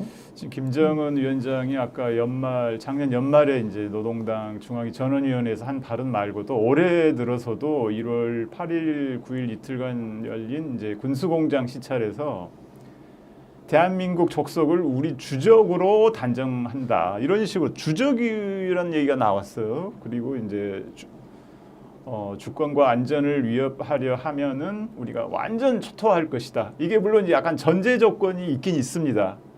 주권과 안전을 위협하려 하면 전제 조건이 있어서 이 전쟁을 먼저 선제적인 공격을 하지 않겠다는 의미 같기는 한데. 그리고 이제 1월 15일에는 이제 최고인민회의 시정연설에서 전쟁을 피할 생각 없다. 이제 전쟁 얘기까지 나오고 있어요. 거기에 비하면은 이제 우리 정부에서는 이제 우리 정부가 군사적인 움직임도 있죠. 이제 근데 우리도 이제 계속 자극을 하고 있잖아요. 포사격도 하고 있고, 그 다음에 이제 고체 연료에 기반한 뭐 중장거리 극초음속 미사일 시험 발사를 했다. 또 뭐 핵 무인 수중 공격정 해일의 그 중요 시험을 했다고 주장하기도 하고 있습니다. 전쟁 위기가 어느 때보다 높아지고 있고, 지금 국내 언론에서는 지금 1950년 한국 전쟁 이전에 1949년 상황과 비슷하다 이렇게 비유하는 칼럼까지도 나오고 있단 말이에요. 굉장히 심각한 것 같아요. 근데 이게요, 그 우리 언론을 보면은 모든 것이 다 이제 북한이 그 먼저 해서 이렇게 막 의기를 높이는 걸로 돼 있는데, 이런 어떤 안보 의기는요, 상대가 다 있어야지 상승작용을 하는 거거든요. 우리가 주적 부분도 윤석열 정부 들어와서 주적이라고 표시를 하지 않았습니까? 그러니까 그런 거고, 뭐 저쪽에서 미사일 쏘는 것도 결국 보면 한미일 군사 연습을 한다든가 등등 여러 가지 다 대응 조치인 건데, 가장 그 중요한 거는 뭐냐면은 남북 간의 대립 긴장을 해소할 수 있는 내부의 소통 소통 통로, 그런 어떤 장치가 다 지금 무너져 있다는 거예요. 그러니까 예를 들어서 군사 통신도 안 되고, 서로 남북 고위 당국자 간의 연락선도 끊겼고, 남북 회담도 안 되고, 9.19 그 합의도 우리가 일방적으로 파기했고, 그러기 때문에 완충지대가 없어서 언제 뭐가 벌어져도 그것이 그 크게 확전될 수 있다라는 어떤 그 위험성이 있다는 거, 이것을 어떻게 그 사실 그런 어떤 전쟁이 난다면 손해 보는 나라가 어디입니까? 제가 볼 때는 한국이 가장 손해 봐요. 그러니까 우리나라가 그 대외 의존도가 굉장히 높은 나라잖아요. 쌀 하나 빼놓고 다 외국에서 사서 먹어야 돼, 수입해 와야 되고 또 수출해서 먹고 사는 나라인데 전면전 아니라 미사일 한 발 떨어지면은 그걸로 그렇죠. 그냥 흘바라 폭망이다 폭망. 지금 증권 시장에서 그래서 외국인들 움직임도 좀 약간 심상치가 그래서 않아요. 어떤 그런 일이 벌어지지 않도록 여러 장치를 예방 장치를 만들었는데 그냥 남북 간의 군사 통신선이라든지 뭐 이렇게 통신 전화라든지 직통전화. 직통전화 직통전화 그게 끊기죠. 군사하고 그래서 요 군사 요 DM 요까지는 아무것도 하지 말자 비우자 예? 이런 거라든지 등등 여러 개 있습니다. 그 룰 오브 엔게이지먼트라고요. 영화도 있습니다. 영화. 한번 영화들 보십시오. 룰 오브 엔게이지먼트 이게 교전 수칙이라는 겁니다. 그 영화 잘 나오는 교전 수칙이 뭐냐면 왜 그 군대 갔다 오신 분들 알 텐데 총기 들어가면 오발 사고가 날 수도 있어요. 우리도 지금 저쪽에서 오발 사고가 났는데 저쪽에서 오발 사고가 총알이 날라오니까 이쪽에서 우리 뭐 선제 조치, 선 조치 후보가라도 같이 총 쏘면요 우발적인 우발적인 돌발 상황이 그게 위험한 거죠. 거기서 전쟁 그럼요, 국전이 시작된단 그게 말이에요. 그걸 막으려고 교전 수칙이 있는 거예요. 교전 수칙이라는 영화를 보면 총알이 날라와도 못 쏘게 해요. 확인하라는 거예요. 어디서 날라오는지 확인을 해야죠. 누군지 예. 어딘지 오발인지 다 확인하고 해야지. 총알 날라온다 무조건 쏘면은 내가 쏘면은 걔는 더 쏠 거 아니에요. 바로 전쟁이죠. 예. 이제 그때는. 그걸 막으려는 교전 수칙인데 지금 이게 다 무시가 됐습니다. 우리 쪽에서 하는 얘기가 선조치 후보가 해라. 더 쏘라는 거예요. 몇 배 응징해라. 자 이런 식으로 하면 더구나 지금 그저 붕짜 국방장관 이 정신 나간 사람 같은데 통일은 총구에서 나온다 뭐 이상한 소리 하고 그러거든요. 이렇게 되면 정말 불안하죠. 근데 우리가 저 국민들 정말 아셔야 되는 게요. 지금까지 그래도 한반도에서 뭐 크고 작은 어떤 갈등이 있어도 보십시오. 주가 별로 안 변했거든요. 증시 별로 요동이 없었습니다. 그게 어디서부터냐면 뭐 그전 못 있겠지만 제일 중요한 게 2000년 남북 정상회담입니다. 김대중 대통령하고 김정은 국방위원장 만나는 거를 전 세계가 보면서 아 한반도에서는 전쟁이 일어나지 않겠구나라고 하는 믿음, 신뢰를 줬던 거예요. 예? 그리고 설령 작은 충돌이 나더라도 전쟁으로까지는 안 가고 잘 수습을 하겠구나 이런 신뢰가 있었기 때문에 어떤 일이 벌어져도 그 주식시장 변하지 않았던 건데 지금은요 진짜 불안해요.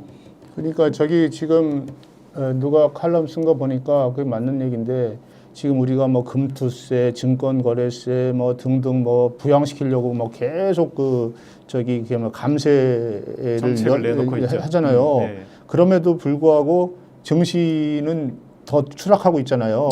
네. 그런 것들이 결국 한반도 리스크거든요. 한반도 리스크 때문에 이게 저기 경제가 특히 그 저기 외국 투자자들은 그게 가장 민감하지 않습니까? 민감하죠. 반도체 전문가들의 얘기를 따라도 뭐 ASML 뭐 아무리 저기 유치하려고 해도 그 사람들이 가장 첫 번째로 쓰는 게 뭐냐면은 정치적인 리스크, 군사 리스크라는 거예요. 그러니까 군사 리스크가 높으면은 코리아 디스카운트 요인이죠. 저기 안 들어오거든요. 네. 그러니까 우리가 뭐 북한이 그 무서워서 피하는 게 아니지 않습니까? 우리가 서로 그 화합해서 사는 것들이 우리에도 도움이 되고 그 한반도 전체에도 도움이 되고 세계에도 도움이 되니까 그런 거 아니에요. 그러니까 자꾸 그 조그만 하나라도 지지 않으려고 남이 한 대 때리면 내가 두 대 때리고 하는 거는 이거 동네 그 애들 싸울 때 얘기죠. 그래 애들도 그 말싸움 하다가 서로 감정작에서 큰 싸움 코피 크는 싸움 되지 않습니까? 그런 아주 상황 위기 상황이 높은 저는 거죠. 그런 부분에서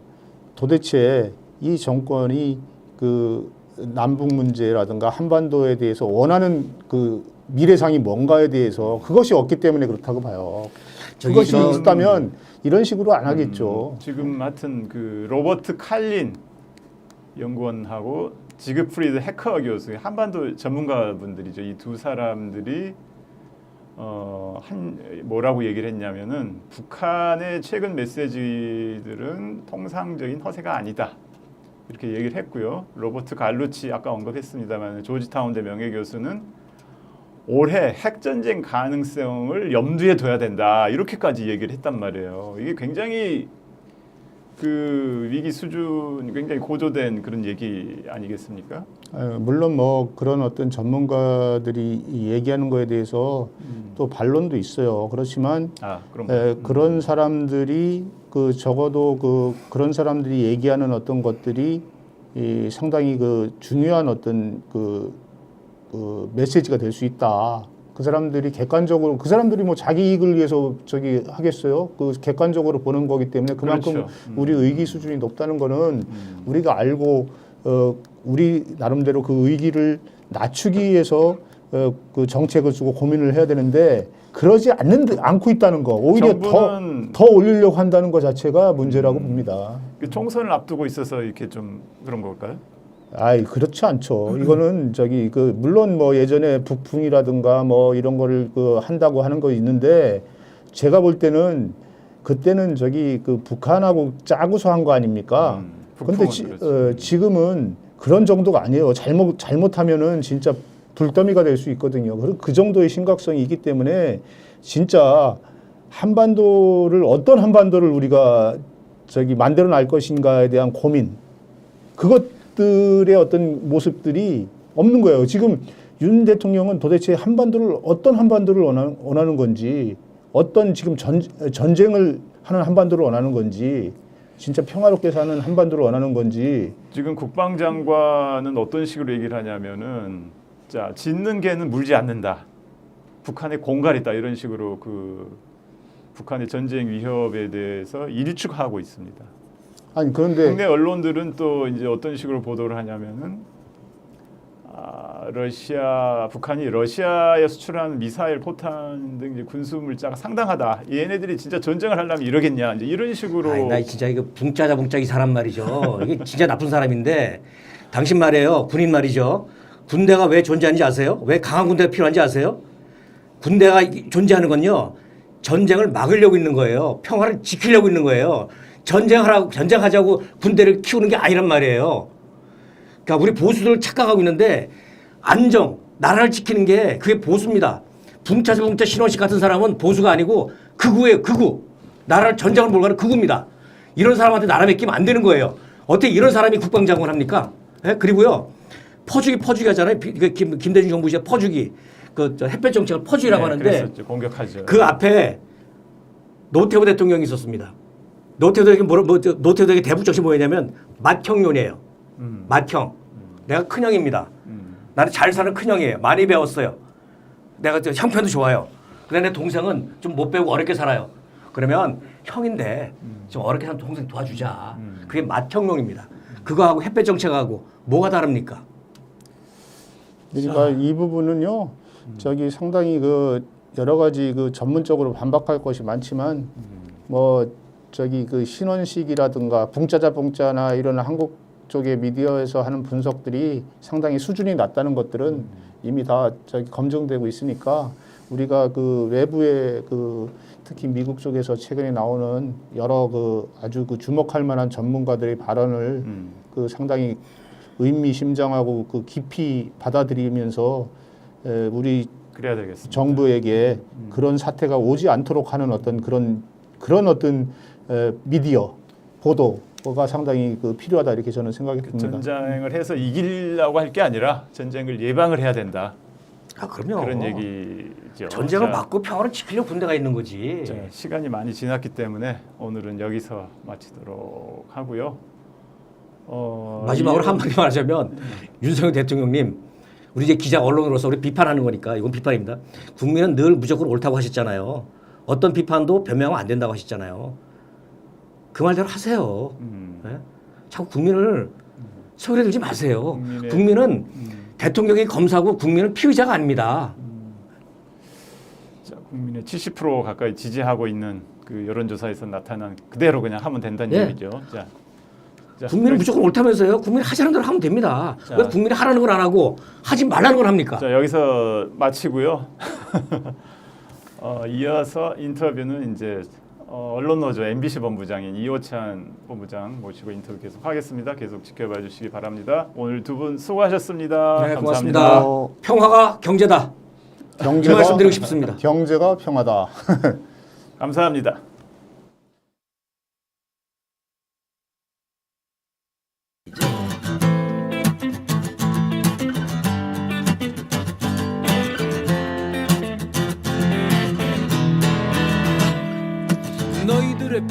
카메라는 칼이다 종이다 살인 무기다 사람 목숨 하나쯤 우습게 죽이는 무기다 살인 무기다 그 끔찍한 펜대를 이제 멈춰 그 끔찍한 카메라를 이제 멈춰 양심이라는 게 있다면 카메라를 돌려 너희들을 향하게 해. 그 앵글에 붙은 수없이 많은 죽음을 세어봐 도무지 죄책감이 들지 않는다면 너희는 바로 짐승 그렇다면 우리들이 너희들의 펜대를 꺾어주지 카메라를 부숴주마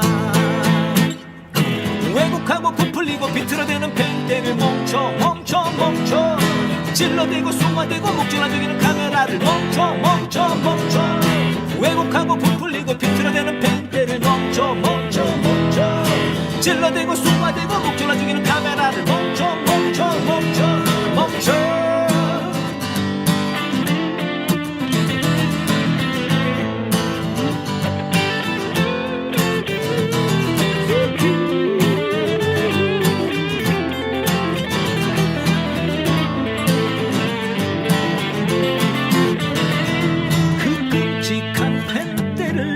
멈춰 그 끔찍한 카메라를 이제 멈춰 양심이라는 게 있다면 카메라를 돌려 너희들을 향하게 해 그 앵글에 붙은 수없이 많은 죽음을 세어봐 도무지 죄책감이 들지 않는다면 너희는 바로 짐승 그렇다면 우리들은 너희들의 펜대를 꺾어주지 카메라를 부숴주마 왜곡하고 부풀리고 비틀어대는 펜대를 멈춰 찔러대고 쏘아대고 목줄나 죽이는 카메라를 멈춰 왜곡하고 부풀리고 비틀어대는 펜대를 멈춰 찔러대고 쏘아대고 목줄나 죽이는 카메라를 멈춰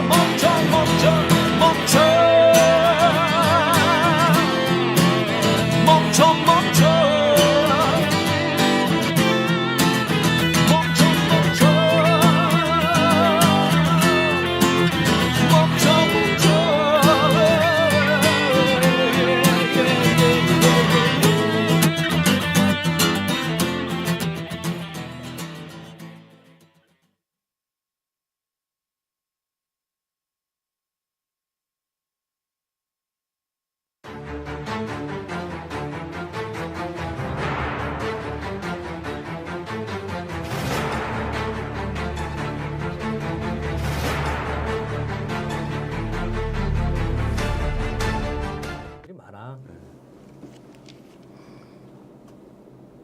예, 인터뷰 시작하겠습니다. 오늘은 언론노조 MBC 이호찬 본부장이죠. 오늘 스튜디오에 나오셨습니다. 나와주셔서 감사합니다. 네, 안녕하세요. 그 옆에는 저희 선배입니다. 저희 유튜브가 키워낸 저 미디어 비평 스타 떠오르는 스타 우리 송영훈 부장께서 계속 같이 잠깐 이제 시작해서 좀 칭찬하자면요. 저는 이제 MBC를 좀 나와 있는데 우리 저 반듯한 기자입니다. 아니, 이 친구가 노조위원장 됐다 해서 참 안도했습니다. 나와 있으니까 하는 얘기인 거죠. 네, 믿음직해요. 감사합니다. 지금 이제 언론 상황이 특히 방송 상황이 굉장히 안 좋은 것 같아요. 네. 정권이 바뀌고 나서 작년 그러니까 취임하고 나서는 별 얘기가 없었다가 갑자기 2023년부터 네네. 그죠? 그 이제 뭐 KBS도 지금 뭐 다 바뀌었잖아요. 사장도 바뀌고 뭐 지금 이제 YTN은 정부가 매각한다 그러고 또 뭐 KBS는 또 뭐 저 사람만 바뀐 게 아니라 지금 뭐 저 수신료도 분리지금 산다 그래가지고 지금 재정이 지금 악화돼서 뭐 하여튼 여러 가지 위기설이 들고 뭐 공영방송 이러다가 다 이제 붕괴되는 거 아니냐 이런 얘기도 하는데 MBC는 지금 이런 상황에 대해서 지금 같이 심각하게 보고 있는 거죠. MBC에는 아직 지금 심각하죠. 칼자루를 네네. 뭐 MBC도 사실 칼자루를 댔다가 이제 법원이 제동을 그런 걸면서 거죠. 네, 권태선 이사장. 약간은 뭐 멈춰져 있지만 그게 이제 경영진을 교체하기 위한 시도가 잠깐 멈춰져 있는 거지. MBC에 대한 공격도 전방위적으로 좀 진행되고 있는 상황이고요. 예, 어떤 식으로 지금 나타나고 있어요, 그게? 뭐 지난해부터 2022년 뭐 정권 취임 이후부터 해서 그렇죠. 노동부의 특별 근로감독이 있었고 국세청 세무조사가 있었고 감사원의 감사가 있었고 방통위 사무검사가 있었고 또 경찰 수사가 있었고요. 그 이제는 결과들이 이제 방심위까지 나서갖고 이제 MBC에 대해서 무차별적으로 이제 제재를 내리고 있는 상황이잖아요. 그 결과들은 나왔나요? 그 세무조사나 당시에 다 나왔었죠. 세무조사도 해서 수백억 정도의 과징금이 내려서 그거는 이제 법적으로 지금 다투고 있고요. 예. 네. 감사원의 감사 결과가 아마도 2월이나 뭐 2, 3월 중에 아직 나올 안 수 나온 있는 거네요. 상황이에요. 제가 잠깐 여기서 좀 보태자면 저도 이제 그 사장 비서실에서 한번 그 3년 일도 해보고 그랬는데 MBC 같은 회사는 그 회계가 굉장히 투명합니다. 왜냐면 오너가 없잖아요. 들어온 거 그대로 다 쓰지 누가 뒤로 빼돌리거나 이런 게 없어요. 오너가 있죠. 방문진. 그리고 탈세한다고 해서 이익될 게 없습니다. 누가 가져가는 것도 그렇다고 월급이 오르는 것도 아니고 오너가 있어 오너 가져가는 것도 아니고 그러니까 회계 정해진 데 그대로 합니다. 굉장히 투명한 데예요. 회계를 굳이 뭐 숨겨야 할 이유 자체가 사실 없는 회사죠. 예. 지금 MBC는 특히 이제 새 정부 들어서 굉장히 탄압을 많이 받고 있잖아요. 네네. 그죠? 다른 방송사들에 비해서 압색도 많이 당하고 지금 뭐 비행기 탑승도 지금 거부당하고 네네. 순환을 많이 받고 있는데 정부가 특별히 MBC를 공격한다, 그러니까 탄압하는 이유가 뭐라고 보시나요? 너무 옳은 보도만 해서? 네? 너무 옳은 소리만 해서? 아니, 뭐 저희가 옳은 소리만 한다고 이렇게 뭐 말씀드리긴 좀 그렇고요. 그러니까 기본적으로 어쨌든 정권에 순응하지 않는다라는 게 가장 크겠죠. 정권에 대한 어떤 권력 감시 역할을 하고 있다는 것 자체가 마음에 안 드는 것일 거고 정권이 보기에 마음에 안 드는 보도들, 국민적인 시각에서 권력을 감시하는 그런 류의 보도들이 계속 잇따라 나가게 되니까 미운털이 박혔을 거고요. 저는 그것보다도 이 정권이 공영방송을 어떤 정권의 사유물로 생각하고 있는 그 인식 자체가 문제인 것 같아요. 그래서 정권이 바뀌면 당연히 공영방송 사장, 경영진도 바뀌어야 된다는 인식, 그리고 자신을 지지했던 사람들에게 이 방송사를 넘겨줘야 된다고 하는 인식을, 기본적인 어떤 언론에 대한 민주주의적인 인식이 부족한 것, 공영방송을 자신들의 사유물로 생각하는 것이 자신들의 사유물이기 때문에 당연히 정권이 바뀌었으니까 MBC도 자기들이 접수해야지, 이런 인식을 갖고 있는 거고, 그것이 지금 전반적으로 공영방송 전반에 나타나는 그 이유 역시도, 그러니까 공영방송을 국민의 재산이다라는 생각하는 것이 아니라 공영방송은 정권의 것이라고 생각하는 그 인식 때문에 아직 접수가 안 된 MBC를 계속해서 장악하려고 그거를 노력하는 거 그러니까 아닌가. 그 기획하는 사람이 누구라고 생각하시나요? 저는 제 생각에는 이동관 씨가 이걸 지금 이제 방송위원장에서 물러나긴 했지만 뒤에서 그걸 기획하고 있는 게 아닐까, 약간 그런 생각이 들어요. 그랬을 가능성이 제일 높을 것 같고요. 초기부터 해서 계속 기회를 봤을 거고요. 정권을 잡았을 때부터. 근데 이제 자기가 생각했던 대로 안 된 거잖아요. 어쨌든 그렇죠. 탄핵이라는 절차를 거치면서 탄핵당할까봐 이제 중간에 이제 도망쳐 버린 건데, 그럼에도 그 기조, 언론장악의 이동관의 기조는 계속 남아서 실제 지금 이동관 씨가 뒤에서 조정을 하는지 아닌지까지는 확인할 수 없지만 그 기조는 계속 유지되고 있는 조정하는 걸로 것 보여요. 같은 느낌이 들어요. 왠지 방송장악 기술자라고 지금 알려져 있지 않습니까? 자기가 그때 그만두면서 언론 정상화의 기차는 뭐 계속 간다 이런 말도 안 되는 그 소리 얘기를 했었나요? 그 해임 당하고 이제 그만둘 때 그런 멘트를 했었어요. 그래서 언론 정상화의 기차는 계속 갈 것이다. 그 기차를 자기가 지금 뒤에서 몰고 있는 건지 자기의 뭐 희망사항인지 모르겠지만요. 그 어쨌든 이제 권태선 이사장님은 면직이 됐다가 이제 가처분 소송에서 승소해서 지금 근무를 하고 있잖아요. 네네. 근데 임기가 8월이란 말이에요. 네네. 올해 8월이. 8월 이제 뭐 한 7달 정도 네네. 남았는데 그때 이후 임기 끝난 다음에는 어떤 상황이 예상이 되나요? 일단 임기를 정상적으로 마칠 수 있을지도 일단은 지켜봐야 될 거고요. 그래요? 아직도 아직까지도 어쨌든 리스크가 김홍일 남아있는. 방통위가 아직 본격적으로 자신들의 속내를 드러내고 있지는 않지만 어쨌든 권익위에서 방문진 이사진들에 대한 뭐 업무 추진비 내역을 원래 다 법원에 증거로 제출돼서 그 문제 없이 통과됐던 것들을 다시 권익위로 가져가서 권익위에서 뭔가 문제가 있는 듯이 만들어 갖고 그걸 다시 방통위로 넘겼거든요. 그래서 이제 그거를 자기가 조사해서 한 결과를 방통위로 가져가서 방통위에서 본인이 판결 내릴 수 있는 여지가 남아 있고요. 그다음에 이제 감사원 아까 말씀드렸던 감사원 감사 결과가 2월이나 3월 중에 나오면 그걸 갖고 다시 경영진을 교체하기 위한 시도를 할 수 있다고 보여요. 근데 총선이 있잖아요. 국민적인 그러면은- 심판을 받는 총선을 앞두고 과연 그렇게까지 할 것인가 상식적으로 보면 사실 말이 안 되는데 총선을 이- 앞두니까 더 오히려 더 그럴 수도 서둘러서 있고요. 할 수도 있는 거예요. 그럴 수도 있어요. 그래서 이 정권이 기존에 우리가 갖고 있던 상식과는 너무 다르게 나가고 있기 때문에 저희 입장에서는 상식적으로 보면 당연히 지금의 상황에서 박문재 임기가 올해 8월까지는 지켜지는 게 맞다고 생각하는데 네. 그렇지 않을 가능성도 계속 대비를 하고 있는 그러니까 지금 그러니까 박문진을 통하지 않고 네.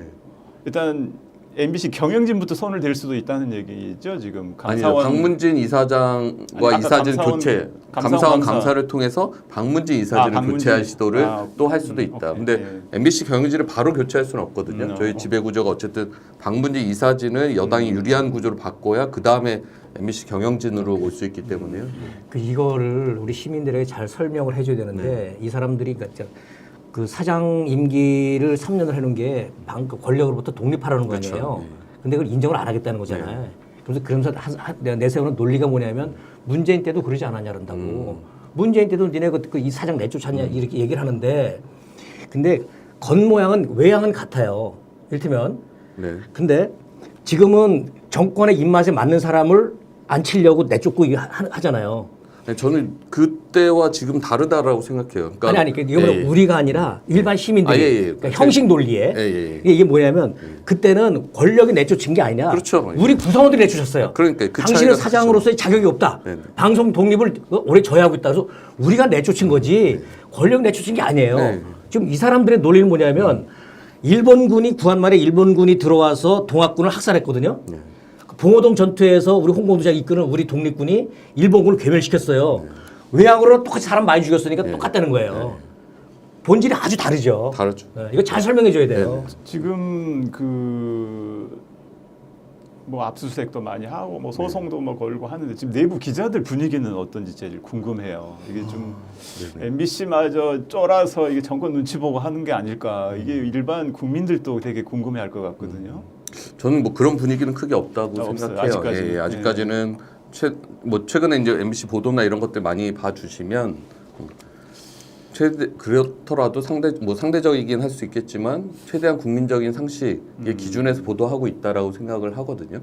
그리고 내부 기자들도 뭐 정권이 아무리 압박을 받아도 저희가 공영방송 종사자로서 지켜야 할 가치들을 지키기 위해서 열심히 노력을 하고 있고요. 예.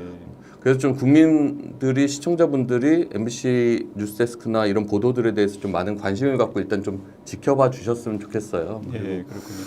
근데 다만 그러니까 기자들도 공영방송 종사자로서의 어떤 책임과 의무도 있지만 고충은 예. 사실 있는 거거든요. 예. 그러니까 다 아시겠지만 그 바이든 날리면 사태 당시에 그거를 이제 보도했던 기자는 신상을 털려서 좌표가 찍혀갖고 뭔가 가족들의 신상까지 털리면서 공격을 당했어요. 예. 상당히 고충을 겪었고요. 그 대통령한테 질문했다가 논란이 됐던 그 기자는 인터넷에서 살해 협박까지 받았어요. 아 그래요.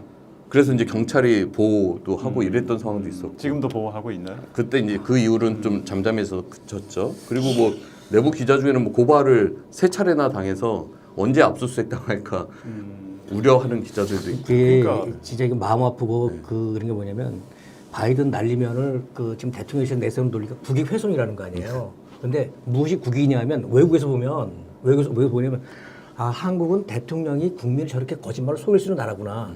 라고 하면 그게 국익입니까? 국가 이미지, 국가 신뢰도 다 떨어지는 거죠. 반대로 아 한국이라는 나라는 아 저렇게 기자들이 대통령을 바로 비판도 하는구나. 아 저 나라는 언론 자유가 있는 나라네. 그럼 한국을 신뢰하죠. 무엇이 국익입니까? 네? 자 이러고 하여튼 네. 자 그래서 MBC를 지켜야 됩니다. 우리 시민가 어떻게 지키냐면요. 방법은 MBC 많이 봐주십시오. MBC 많이 봐주시고 그리고 광고도 우리 많이, 후배들이 잘해야 광고도 되고 많이 하고. 아니 광고는 뭐 우리 후배들이 잘해야 되고 우리 시민들이 많이 봐주면요.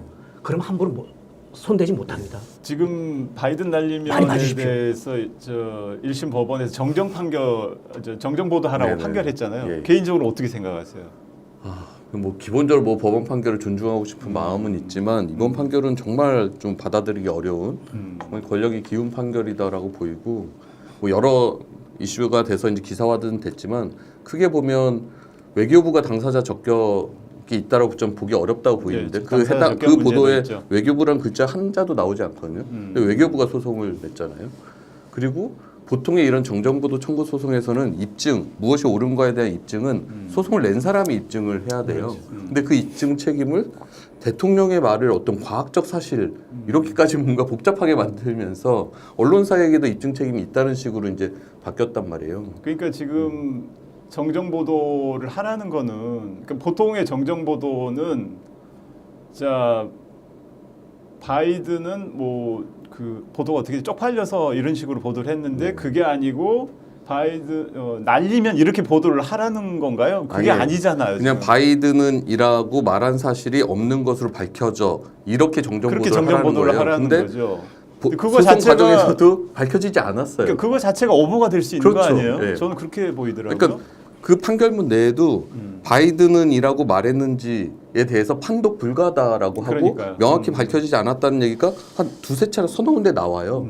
근데 정정 보도문은 대통령이 바이든은 이라고 말한 사실이 없는 것으로 밝혀져. 그러니까 그런 식으로 보도를 지금 하라는 거잖아요. 하라는 거죠. 그래서 문제가 그러니까 있는 실제 대통령이 뭐라고 얘기했는지를 정답을 그렇죠. 그걸 밝혀지지 알아야 않은 정정 상황에서 보도를 할 수가 이게 있는데. 오답이었다라고 정정을 하라니 아니 이래지니까 그 정도 나는 트럼프라고 했는데 왜 그거를 왜 저기 바이든이라고 했느냐? 아니 자기 입으로 내가 난리변을 했다 자기 입으로 말하든가. 그렇죠. 그러니까 정정을 한다는 건 옳게 바꾼다는 거잖아요. 그렇죠. 무엇이 옳은지가 안 나와 있는데 그걸 그렇게 보도하라고 하는 것은 진실을 용납하기 모르는데 어렵죠. 이제 정정하라는 그렇죠. 거죠. 이게 저 후배가 얘기되는데 끼어들어서 미안합니다만 아까 왜 법원의 그 판결을 존중한다고 네네. 기자들 통상적으로 얘기를 하잖아요. 근데 이건 뭐냐면 그 법원의 판결이 최후의 보루란 말이에요. 사회 어떤 신뢰의 자산의 최후의 보루라고. 네. 그래서 그거는 나도 기사 쓸 때마다 그랬어. 아 이걸 왜 써야 되지 하는데 그래서 아 판사들에게 호소하는 거예요. 법원이 무너지면 안 됩니다. 판결이 무너지면 안 됩니다. 법원만은 판사님들만큼은 양심을 지켜주세요. 라는 호소인데 지금 이게 무너졌잖아요. 이거 국제법학계 이 판례를 국제법학계 보고하면 나라 망신입니다. 지금 어쨌든 간에 바이든 날리면 보도는 MBC 말고도 다른 데서도 다 지금 뭐 100여 개 매체가 보도했다는 거 아니에요? 140여 개 없. 140여 예. 개. 예. MBC만 지금 소송한 거 아니에요? 아 그러니까요. 탁 찍어서. 그러니까 저는 이번 판결 관련 언론의 보도도 좀 아쉬운 것은 MBC의 보도가 만약에 정정해야 될 대상이라고 하면 똑같이 보도한 140개 언론사도 정정 그렇죠. 보도의 대상으로 예. 사실 법원이 판결을 한 거예요. 근데 이거를 140여 개 다른 언론사들이 자신들도 똑같이 보도한 내용인데 그걸 마치 MBC의 보도만 그렇게 된 것이냐 제3자적인 입장에서 이것을 보도하는 태도에 대해서 좀 아쉬움들이 있고 이거를 140여 개 언론사가 MBC가 자막을 그렇게 달았기 때문에 이걸 다 따라서 보도했다.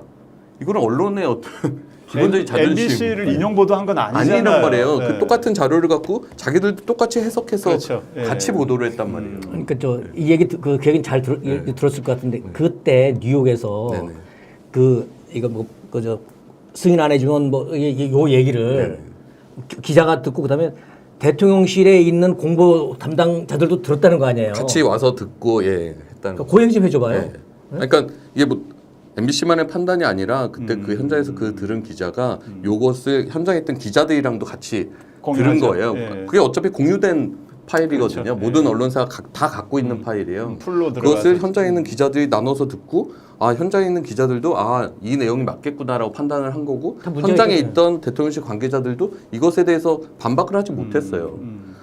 열 몇 시간인가 한참 있다가 그 발언 확인하는데 그렇게 오래 걸리는 게 아니잖아요. 대통령한테 물어서 뭐라고 얘기하셨어요?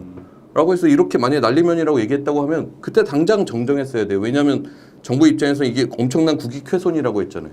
국익훼손이 되고 있는 그 시간을 다 허비를 하고 열몇 시간 있다가 말도 안 되는 난리면이라는 걸 만들어 왔다라고 저는 보는데 그렇게 주장을 하면서 그 자신들이 주장하는 만약에 그럼 잘못된 보도 상태를 열몇 시간 동안 유지한 거잖아요. 이게 상식적으로 사실 납득이 안 되죠. 그러니까 요 얘기만 들어봐도 그 당시에 그 대통령실에서도 동의하고 인정했다는 거예요. 그렇게 보이죠, 당연히. 그래서 이거 보도 좀 하지 말아달라. 이거 큰일 난다. 이거 그렇게 나가면. 얘기했었죠. 보도하지 이거- 자제해달라. 이거 큰일 났네. 이거 보도하면 안 되는데 좀 어떻게 안 되겠습니까?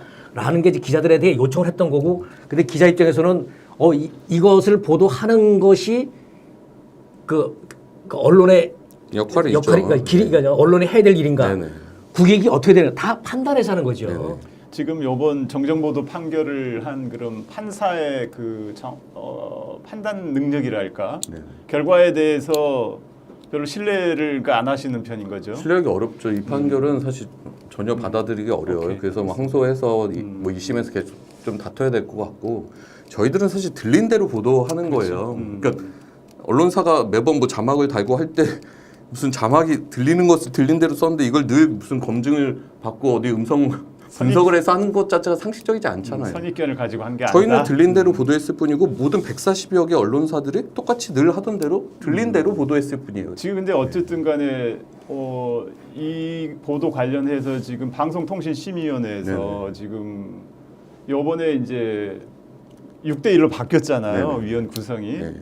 이제 최근에 이제 2명을 더 추가로 이제 대통령이 임명을 해서 요거 안건으로 올라가는데 이게 제재 받을 가능성이 또 높아진 거 아니에요? 그렇죠. 지금 방심위 행태로 보면 하여튼 류일임 방심위원장 되고 제재 건수가 훨씬 많이 늘었고 예. MBC에 엄청나게 집중되고 있어요. 그리고 아시겠지만 위원회라는 것이 어떤 합의제 기구의 성격을 둬서 국민의 대표인 국회에서 뭐 여6, 뭐 야3 이런 구도로 만들어 놓은 건데 이걸 야권에서 추천하는 위원들은 임명하지 않고 여권 추천 위원들만 임명하고 나머지는 또 해촉시키고 하면서 그러게. 6대1 이런 구도를 만들어 놓고 여기서 또 지금 바이든 날리면 이 관련 보도를 심의한다는 거거든요. 그래서 30일인가에 지금 방송 소유에서 이걸 다룬다는 건데 30일 날인가요? 예, 예. 또 중징계가 내려지겠죠. 근데 저는 중징계 예상을 하나요? 지금의 행태로 보면 예, 기존의 그 뉴스타파 보도를 인용 보도한 것을 두고도 뉴스데스크 4,500만 원, PD수첩 1,500만 원 이런 엄청나게 중징계를 때렸거든요. 그럼 한 6천 받은 건가요? 그걸로 일단 합쳐가지고. 받았죠. 그래서 그건 아마 지금 재심 진행 중인데 아마 이 바이든 날리면 관련해서도 과도한 중징계가 나올 가능성이 있죠. 그러니까 법원의 판결을 근거로 해서 또 이걸 제재를 하겠죠. 네네네. 중징계가 이렇게 누적이 되면 좀 뭐 그 재심인가요? 이게 좀 어려워지는 거 아니에요? 재심도 방통심의에서 그렇죠. 이루어지기 때문에 재심에서 달라질 가능성은 별로 없어 보이고 결국 법원으로 다툼을 가야죠. 해서 법원으로 가서 이제 다퉈야 될 문제인데 당장 방심위가 이렇게 중징계를 남발하면 이 점수 감점들이 쌓여서 연말에 MBC에 대한 제어가 그러니까 제허가 할 때 얘기하는 거예요. 영향을 미치거든요. 예. 그러니까 정권이 MBC를 괴롭히기 위한 수단 중 하나로 지금 방심위를 이용해서 방심위에서 무더기 중징계 때리고 이걸 제어가에서 감점시켜서 제어가에서 탈락시키기 위한 그런 계획을 꾸미고 있다라고 보여져요. 제어가에서 탈락될 수도 있다고 보나요? 탈락될 수 있죠. 지금까지 탈락된 경우는 없었잖아요. 탈락되더라도 뭐 조건부로 조건을 제어가에 했었죠. 받거나 네. 탈락되면 그 소송을 통해서 한 그렇죠. 사례들이 예, 있죠. 예. 예. 소송을 걸면은 그 대부분 소송의 다 판결이 나올 방송사들이 때까지는 유지가 되지만 어쨌든 공영방송 MBC가 제어가에서 탈락했다라는 것 자체가 그리고 그렇죠. 탈락하면서 엄청나게 조건들을 또 걸 거거든요. 예. 그럼 그것들을 당장 이행 안 할 수는 없단 말이에요. 그러면서 이제 MBC 방송에 지대한 영향을 미치겠죠. 제어가 조건이 이제 오보를 뭐 연간 0회 이상 내면 안 된다 뭐 이런 조건이 붙을 뭐 거 아니에요. 프로그램에 대한 어떤 제재 조치나 이런 것들을 아마 허가 조건으로 붙일 가능성이 높아요. 그 그렇게 굉장히 되면 이제 당장 내부 프로그램에 영향을 미치죠. 방송 제작하는데 굉장히 신경을 많이 써야 될 신경 거 많이 아니에요. 써야죠. 그죠? 신경 쓰이는 거죠. 예, 예. 그게 자기 검열로 그러게 될 작용을 것 하고 아까 말씀드리다 말았지만 그 기자들도 어쨌든 사람인지라 나의 보도 하나하나가 정권으로부터 이렇게 공격을 받고 이런 보도로 인해서 내가 언제든 압수수색을 당할 수 있다라고 하면 위축될 가능성이 있어요. 그리고 이제 모 기자가 이제 실제 경험담을 그 기자상 수상소감에서 얘기했는데 취재원한테 이제 자료 요청이나 이런 걸 설득하는 과정에서 내가 이걸 너에게 주면 MBC 압수수색 당하면 내가 제보했다는 게 탄론하지 않겠냐라는 그렇지. 우려들을 실제 현장에서 취재원들이 하고 있어요. 그러니까 정권이 노리는 게 이런 효과들이잖아요. 그렇네요. 예. 언론에 대한 압박을 하면서 사람들이 언론에 어떤 비밀스러운 내용들, 정권의 비판적인 내용들 제보하는 것 자체를 위축되게 만드는. 그러니까 이게 특정을 못하게 만드는 단지 거죠. 이게 지금의 어떤 문제가 MBC만의 문제가 아니라니까요. 그 기자나 언론사 집에 압수수색 들어가고 이러는 게 기자들 우리나라에 있는 기자들에게는 다 그것도 위축 효과가 그렇죠. 위축을 미치고 다 자기 검열에 걸려 있다 그러면 내가 이래도 혹시 잘못되면 어떡하지? 이러면 어떡하지? 다 그게 자기 검열이죠. 예. 그러니까 우리나라에는 모든 기자들이 다 이렇게 자기 검열에 걸려 그렇죠. 있거든요. MBC만이 그러면 아니라, 예. 보도해야 될 걸 보도하지 못합니다. 그러니까 그게 그러면 기자들한테만 해당되는 게 아니라 제보자한테까지 그렇죠. 예. 이게 압수수색이라는 게 이게 걸려드니까. 네. 그러니까 그 제보 들어올 게 제대로 안 들어오면 고발도 안 될 것이고. 그렇죠. 근데 이러다 보면 결국 피해자가 되는 국민이 되는 거죠. 방심위에 제재하는 거 보면 라디오 프로그램 나온 패널들의 발언까지도 문제는 그렇죠. 그렇거든요. 예. 그러면 모든 사람이 내가 하고 싶은 말을 제대로 못 하게 되는 거예요. 자, 우리 조심합시다. 지금 그 이제 최근에 그 김건희 대통령 부인이죠. 예. 김건희 씨 그 디올백 명품 수수가 최근에 이제 그 서울의 소리가 이게 유튜브 방송이 아니라 이제 언론사더라고요. 인터넷 언론사인데 거기 보도가 됐는데 혹시 보셨습니까? 네네 맞습니다. MBC는 보도를 안 한 거죠.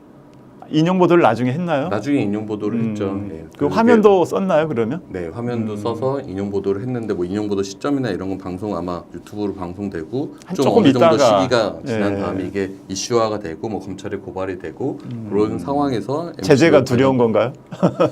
제재라기보다는 어떤 정치적 프레임 그러니까 이것이 아마 MBC에서 이 사안을 가장 먼저 보도했다라고 했을 때 한번 네. 생각해 보시면 맞아요. 지금의 어떤 정치적 국면 이런 것이 이렇게 형성됐을까? 저는 달랐을 거다라고 보여요. 그러니까 MBC에 대한 공격을 초점으로 맞춰서 또 MBC가 뭔가 정권을 뭘 하기 위해서 함정 취재까지 했다 이런 식의 프레임 만들면서 몰카 이게 공작의 몰카 대표적인 공작의 언론사. 프레임이 예. 지금은 사실 몰카 공작이라는 것이 사람들한테 그렇게 먹히지 않잖아요. 상식적으로 예. 여사가 이런 명품백을 그냥 일반인으로부터 이렇게 수수할 수 있다는 것에 대한 분노들이 큰 상황이 그렇죠. 됐는데 아마 MBC가 이걸 MBC에서 제일 먼저 보도했다고 하면 공영방송 MBC의 몰카 공작의 프레임으로 이게 본질이 흐려졌을 가능성이 강하게 몰고 높다라고 갔겠죠. 생각해요. 그렇죠. 그런 것에 대한 어떤 우려 그런 것들이 아마 이 보도를 처음에 할지 말지 결정한 그런 수뇌부의 고민 아니었을까 근데 제가 사실 그 결정 과정에 뭐 개입이 돼 있거나 이렇지 않아서 정확한 내용은 모르는데 아마 그런 게 좀 작용하지 않았을까 싶어요. 이제 서울의 소리에서 방송한 그 장인수 보자 보니까 원래 이제 네네. MBC 출신이더라고요. 근데 이 장인수 기자는 그 외신 기자 클럽 회견을 보니까 작년 11월 경인가 나와서 이제 서울의 소리에서 이걸 방송을 했는데 MBC에서는 뭐 좀 뭐 보도가 어렵다고 판단한 것 같더라고요. 예, 좀 안타까웠습니다. 그러니까 외부에서는 시청자들 입장에서는 충분히 그러실 수 있을 것 같고 저희도 그 과정이 어땠는지는 좀 살펴봐야 될 부분이 있다고 생각을 해요. 예. 근데 그 과정이 사실 내부적으로는 전혀 알려져 있지 않은 상황에서 아마 수뇌부 몇몇들간만 이제 취재 과정을 좀 설명하고 논의하고 그런 과정이 있었던 것 같아요. 그래서 장인수 기자가 사표를 낸 이후에 사실 좀 그런 사연들이 좀 있었구나라고 내부적으로 좀 알려진 그러니까 내부적으로 많이 안 알려진 것 같아요. 안 알려졌어요. 예. 그러니까 아마 장인수 기자 입장에서는 좀 보안을 지켜가면서 취재를 했겠죠. 그래서 모든 보도국 구성원들이 이런 상황이 진행되고 있는 것 자체도 사실 몰랐고. 그래서 아까 말씀드렸듯이 수뇌부 입장에서는 이 보도를 MBC의 이름으로 이게 MBC가 보도를 안 한다고 해서 진실이 감춰지는 부분은 아니잖아요. 그렇죠. 누가 먼저 이것을 보도할 것인가. 어차피 이제 다른 방송사들도 다 인용 보도를 한 거잖아요. 그렇죠. 나중에. 근데 아마 다른 방송사의 인용 보도보다 MBC가 더 많이 인용해서 그런 보도했을 건가요? 거예요. 그리고 지금 정치적 국면에서 이게 크게 논쟁이 되면서도 사실 다른 방송사들은 디올백에 초점을 맞춰 보도하는 거에 대한 약간 주저함이 느껴지거든요. 근데 저희는 그 국면에서는 열심히 좀 보도하고 있다라고 보여지고 한번 뉴스데스크가 어떻게 이걸 보도하는지를 시청자분들께서 한번 살펴봐 주시고 좀 평가를 해주시면 좋을 것 같아요. 예. 아직은 쫄지는 않았다. 쫄지 않았죠. 쫄면 지죠. 제가 아까 그래서 MBC는 회계 투명하다 그랬지 않습니까? MBC 또 하나가 있는 게 뭐냐면 MBC는 그 기자들 내부 구성원들의 색깔이 참 다양해요. 빨주, 노초, 파란 뭐 물 다 있습니다. 그리고 이 안에서 무슨 그 사주가 있는 것도 아니기 때문에 우리 서로 배지만 자유스럽게 얘기하거든요. 어떨 때는 막 씩씩하면서 얘기도 하고 그래갖고 이 안에서 칼발한 토론을 통해서 이렇게 그 내부에서 토론 과정, 공론 과정이 이루어지지 누가 뭐 이리가 저리가 그렇게 되지가 않아요. MBC 믿으셔도 됩니다. 지금. 외부에서 보면 MBC라는 조직이 되게 오늘 이제 일사불란한 MBC 띄우는 분위기인가요? 아니 뭐 혼날 부분도 많죠. 제일 부족한 점도 많은데 뭔가 일사불란한 조직처럼 자꾸 프레임을 만들잖아요. 그렇죠. 그건 사실 아니겠죠. 실상은 예. 그렇지 않거든요. 어느 기자가 어떻게 보도하냐에 따라서 또 색깔이 달라지기도 하고 되게 다양한 목소리들이 있죠. 근데 아까 송 CP님 아까 저 노조 언론 노조 위원장 나온다 그러니까 쓴소리 할 얘기가 아까 한 마디 있다 그러지 않았어요? 쓴소리? 예.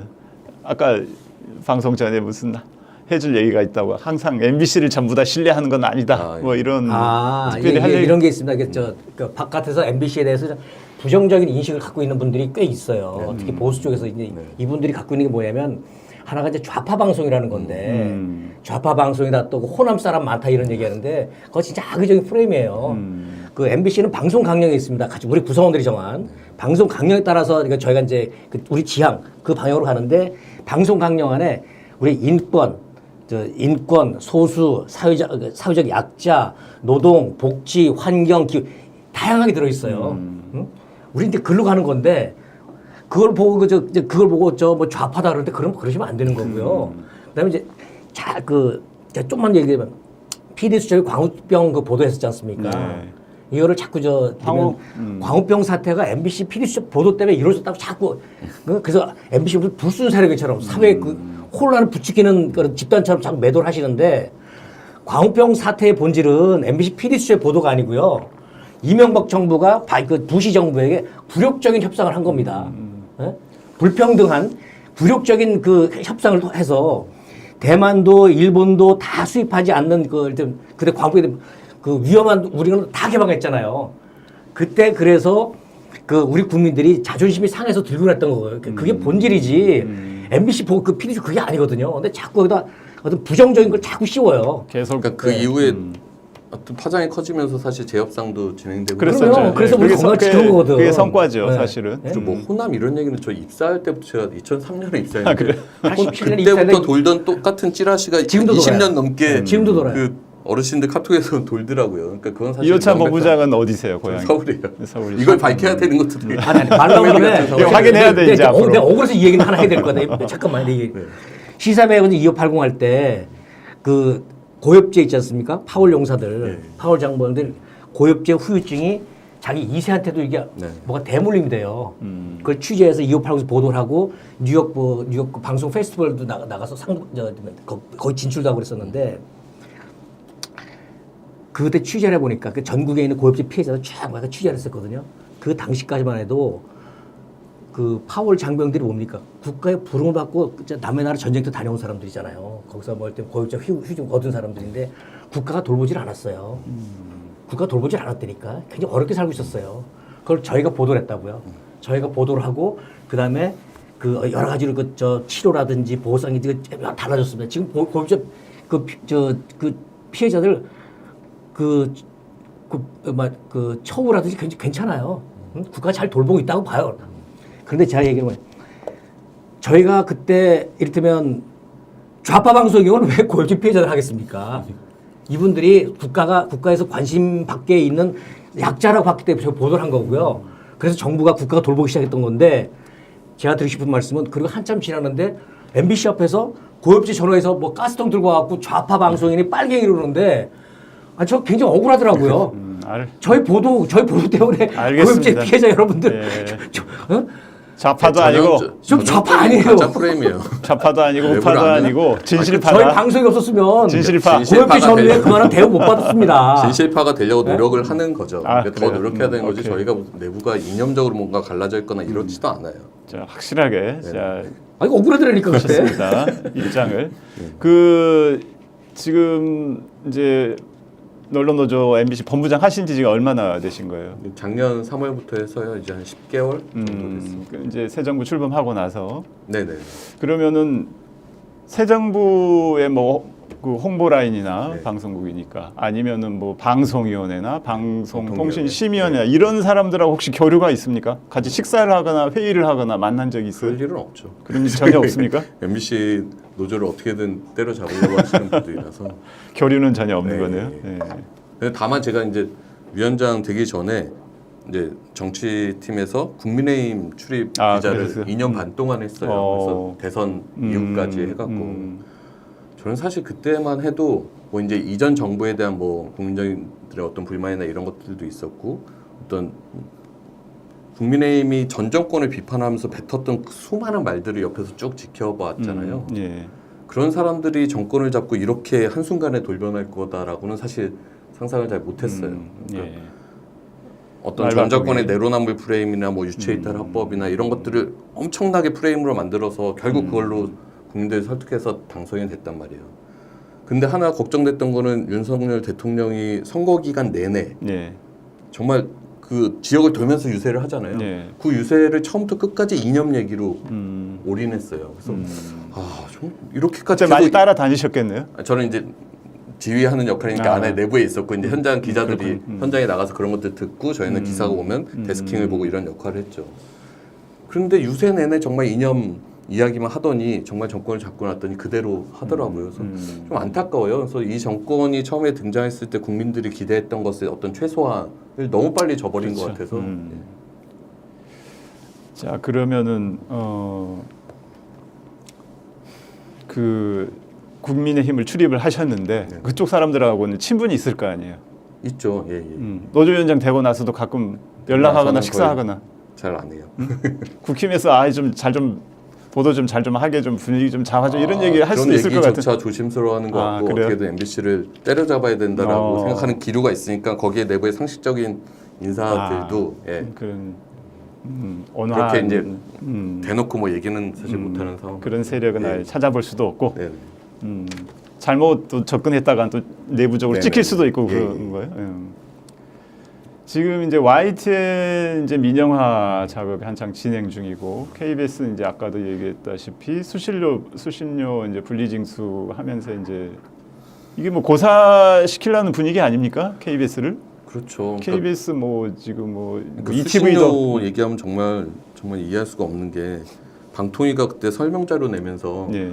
수신료는 사실 의무적으로 내야 되는 거잖아요. 그렇죠. 근데 이거 분리징수하면 마치 안 내도 되는 것처럼 국민들한테 사기를 치고 또 보도자료 통해서 안 내도 뭔가 추가 조치는 방통위에서 KBS에서 하려고 해도 방통위가 뭔가 제재시키겠다. 그래서 수신료를 안 내도 제재를 안 하겠다는 정부거든요. 이게 상식적으로 말이 안 되잖아요. 그렇게 해서 KBS 경영을 어렵게 만들어 놓고 어렵게 만들어진 책임을 노조에 전가하면서 거기서 바른 말하던 사람들을 밖으로 내쫓는 수단으로 지금 삼고 있다는 게 너무 어처구니가 없어요. 얼마 전에 아마 K 본부장님한테 들으니까 이제 수신료 분리 작업을 위해서 기존의 구성원 한 200명 가까이를 이제 수신료 관련 업무로 배치를 했다는 거예요. 그래서 뭐 서울 전 지역에 있는 지사로 보내서 사람을 새로 뽑는 게 아니네요. 예, 아파트 단지로 뭐 몇백 개씩 이제 맡겨갖고 그 작업들을 현장에서 일하던 사람들한테 부당하게 전보시켜서 그 일을 하고 있다는 그러니까 보도국 사람들도 그쪽으로 가는 포함돼 건가요? 있겠죠.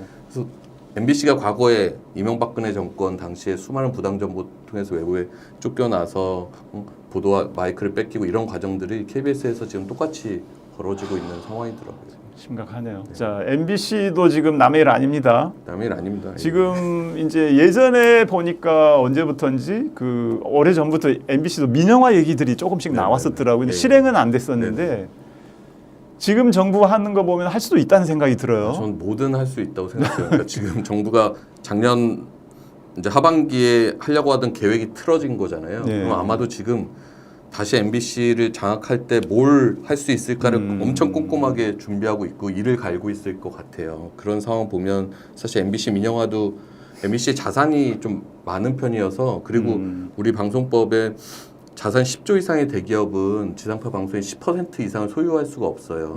그런 상황이면 사실 MBC를 인수할 기업을 찾기는 현실적으로 어려울 거란 말이에요. 근데 이 정권 입장에서는 어떻게든 MBC를 민영화시키려고 혈안이 돼 있다라고 생각이 들어서 근데 기업들이 10% 이상을 뭐 소유를 못 하게 돼 있다는 네네. 거죠. 지분 그 컨소시엄 그래서 아마 그 법을 바꾸려고 하든 법을 먼저 바꾸고. 근데 이제 컨소시엄 형태면 MBC 지배구조 확 명확하지 않잖아요. 예. 그러니까 딱 자기들이 원하는 MBC를 잘 장악할 수 있는 자본의 MBC를 넘기고 싶어 할 거 아니에요. 그런 식이면 사실 현실적으로는 쉽지 않은데 어떻게든 방식들을 좀 고민하려고 하고 있을 겁니다. 이제 제가 들은 일종의 찌라시류의 얘기는 YTN 인수전에 국내 언론사들이 군침을 흘리고 있다가 언론사들이 한 군데도 지원을 못했잖아요. 그 사람들이 어떤 생각을 하고 있느냐, 그 언론사들이. MBC가 매물로 나오면 MBC 인수전에 뛰어들라고 일부 거기는 포기한 거다. 이런 얘기도 있더라고요. 근데 그렇게 하려면 법적으로 먼저 고쳐야 될 상황, 법을 먼저 사안들이 개정을 좀 하고. 있어요. 그래서 쉽지는 않지만 저희도 이게 아예 불가능하다라고 사실 단정짓지는 않고, 저희 민영화라고 하면 우리 저희 언론아싸라는 프로그램을 쭉 예. 저희랑 KBS랑 YTN, TBS 위원장들이 모여서 유튜브 방송을 하고 있거든요. 한번 본 것 같아요. 네, 예. 거기서 이제 YTN 지부장이 얘기했는데, 민영화는 방송 장악의 외주화다. 그러니까 자기들은 무슨 뭐 공정성을 위해서 민영화를 하겠다, 뭐 이런 말도 안 되는 논리를 하기도 하고, 결국은 공영방송을 주인이 없는 상태에서 종사자들의 뭔가 입김이 센 종사자들의 이제 어떤 의견이 많이 반영될 수 있는 구조이거든요. 지금의 네. 상황은 그것을 민영화에 넘겨서 어떤 내부의 권력 감시 기능을 항구적으로 약간 국박하려고 하는 그런 수단이라고 보이고, 민영화를 해서 사실 시청자들, 국민들에게 무엇이 좋은 건가? MBC가 지금 공영방송으로 존재함으로 인해서 시청자들에게 손해를 끼치고 있는 것이 있는가? MBC에 세금이 들어오지 않잖아요. MBC는 그렇죠. 지상파를 받아서 사기업이죠, 방송하고 사기업. 있기 때문에 있지만, 사실상의 구조는 상법상 그냥 주식회사란 그렇죠. 말이에요. 예, 민간 기업이. 지상파를 쓰고 있을 뿐이지 구조만 공적인 소유 구조인 거지, 실상은 자체적으로 돈을 벌고 굴러가고 그렇죠. 있거든요. 그렇기 때문에 국민 세금이 들어가지도 않아요. 얘기 그럼 잘했네요. 이거를 왜 민영한테 넘겨서 국민들의 재산을 그냥 민영한테 사적 자본한테 그냥 팔아 넘기겠다는 거잖아요. 이거는 어떤 논리로도 사실 용납할 수가 없고. 민영화의 수혜자가 누구야? 그러니까요. 그러니까 그건 결국 정권과 정권. 대규모 자본일 수밖에 없거든요. 그거를 마치 무슨 MBC 맨날 옛날부터 정명 운운하고 뭐 공정을 위해서 민영화를 하겠다, 이런 헛된 논리들을 계속 퍼뜨리면서 주장한다는 것이 저희는 지금 용납할 수가 박문진이 지금 몇 퍼센트 가지고 있나요? 70%. 70%. 자, 민영화. 이게 공영방송, 공영언론이 정말 중요한 게, 그 MBC 같으면 오너 사주가 없지 않습니까? 그러니까 하는 그 언론으로서의 독립, 언론 자유를 지킬 수 있는 아주 좋은 구조를 갖고 있거든요. 사주로부터 위로부터 압력도 없고요. 이거 없다는 거는 자본으로부터 독립돼 있고 권력으로부터 독립돼 있다는 거거든요. 예?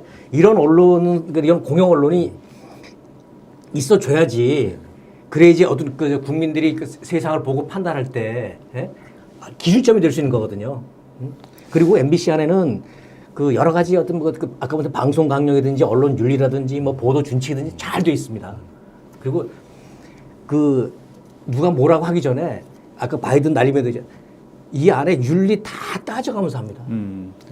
지금 만약에 민영화 같은 이제 시도를 할 경우에 내부적으로 이제 구성원들끼리 좀 조직을 싸워서 해서 막아야죠. 싸워서 막아야 민영화는 될 절대 거죠. 용납할 수가 없고. 지금 다른 이제 KBS 위기나 이런 데 대해서도 그 같은 그 노조끼리 이렇게 연대하는 그런 움직임이 있나요? 어쨌든 언론 노조 산하에 각각 언론 있기 노조에, 때문에 그래서 저희가 뭐 그런 거 알리기 위해서 연대해서 유튜브 방송도 하고 있는 그렇군요. 거고, 예. 예, 각각의 상황에 대해서 최대한 함께 싸우기 위해서 노력을 하고 있는 상황이에요. 예. 예. 그러니까 저는 공영방 정부가 맨날 1공영 다민영 이 얘기 하는데, 예. 공영이 2개 있다고 해서 국민들한테 손해 날 것이 없고 3개 있다고 해서 손해 날 게 없어요. 그리고 공영이 복수로 있어야 공영끼리도 경쟁을 하고요. 그렇게 돼야 SBS, 민영방송 SBS도 공영적인 성격을 같이 누릴 수 있는 거예요. 이게 만약에 민영이 다수가 되면 예. 전반적으로 방송의 공영성은 다 같이 후퇴를 할 거거든요. 그러니까 기준점이 흔들리면 다 저쪽으로 갑니다. 그러니까 상업적인 이쪽 다 흔들리면 선정적이고 자극적이고 왜곡되고 거짓된 조작된 정보가 그만 보도가 많이 나오게 되고 이 피해자는 결국 국민이 되는 겁니다. 지금 이제 그 유튜브 같은 걸 보면은 지금 정부가 구상하는 게 1공영 다민영. 다종편 그럴 수 있죠. 그런 식으로 구상하고 있다 이런 얘기도 있더라고요. 아무튼 잘 화이팅 하시기 바라고요. 네네. 오늘 뭐 특별히 더 덧붙일 얘기가 없으면 한마디만 말씀드리자면, 아까 말씀드렸지만 그 우리 후배들도 잘해야 되지만 잘할 겁니다. 그리고 MBC를 지켜주시는 것이 공영언론로 제대로 성장할 수 있도록 역할을 할 수 있도록 해주는 것이 국민에게 이익입니다. 근데 MBC를 지키는 거는 많이 봐주시면 됩니다. 신뢰도가 높을수록 많이 볼수록 함부로 못 건드립니다. 자, 이제 그만 여기까지 하고 네. 내부에서도 더 열심히 하도록 열심히 하겠습니다. 해야 되고. 응원합니다. 네. 자, 오늘 여기서 마치겠습니다. 오늘 네. 이호찬 본부장님 수고하셨습니다. 네. 감사합니다. MBC를 지켜주십시오. 네.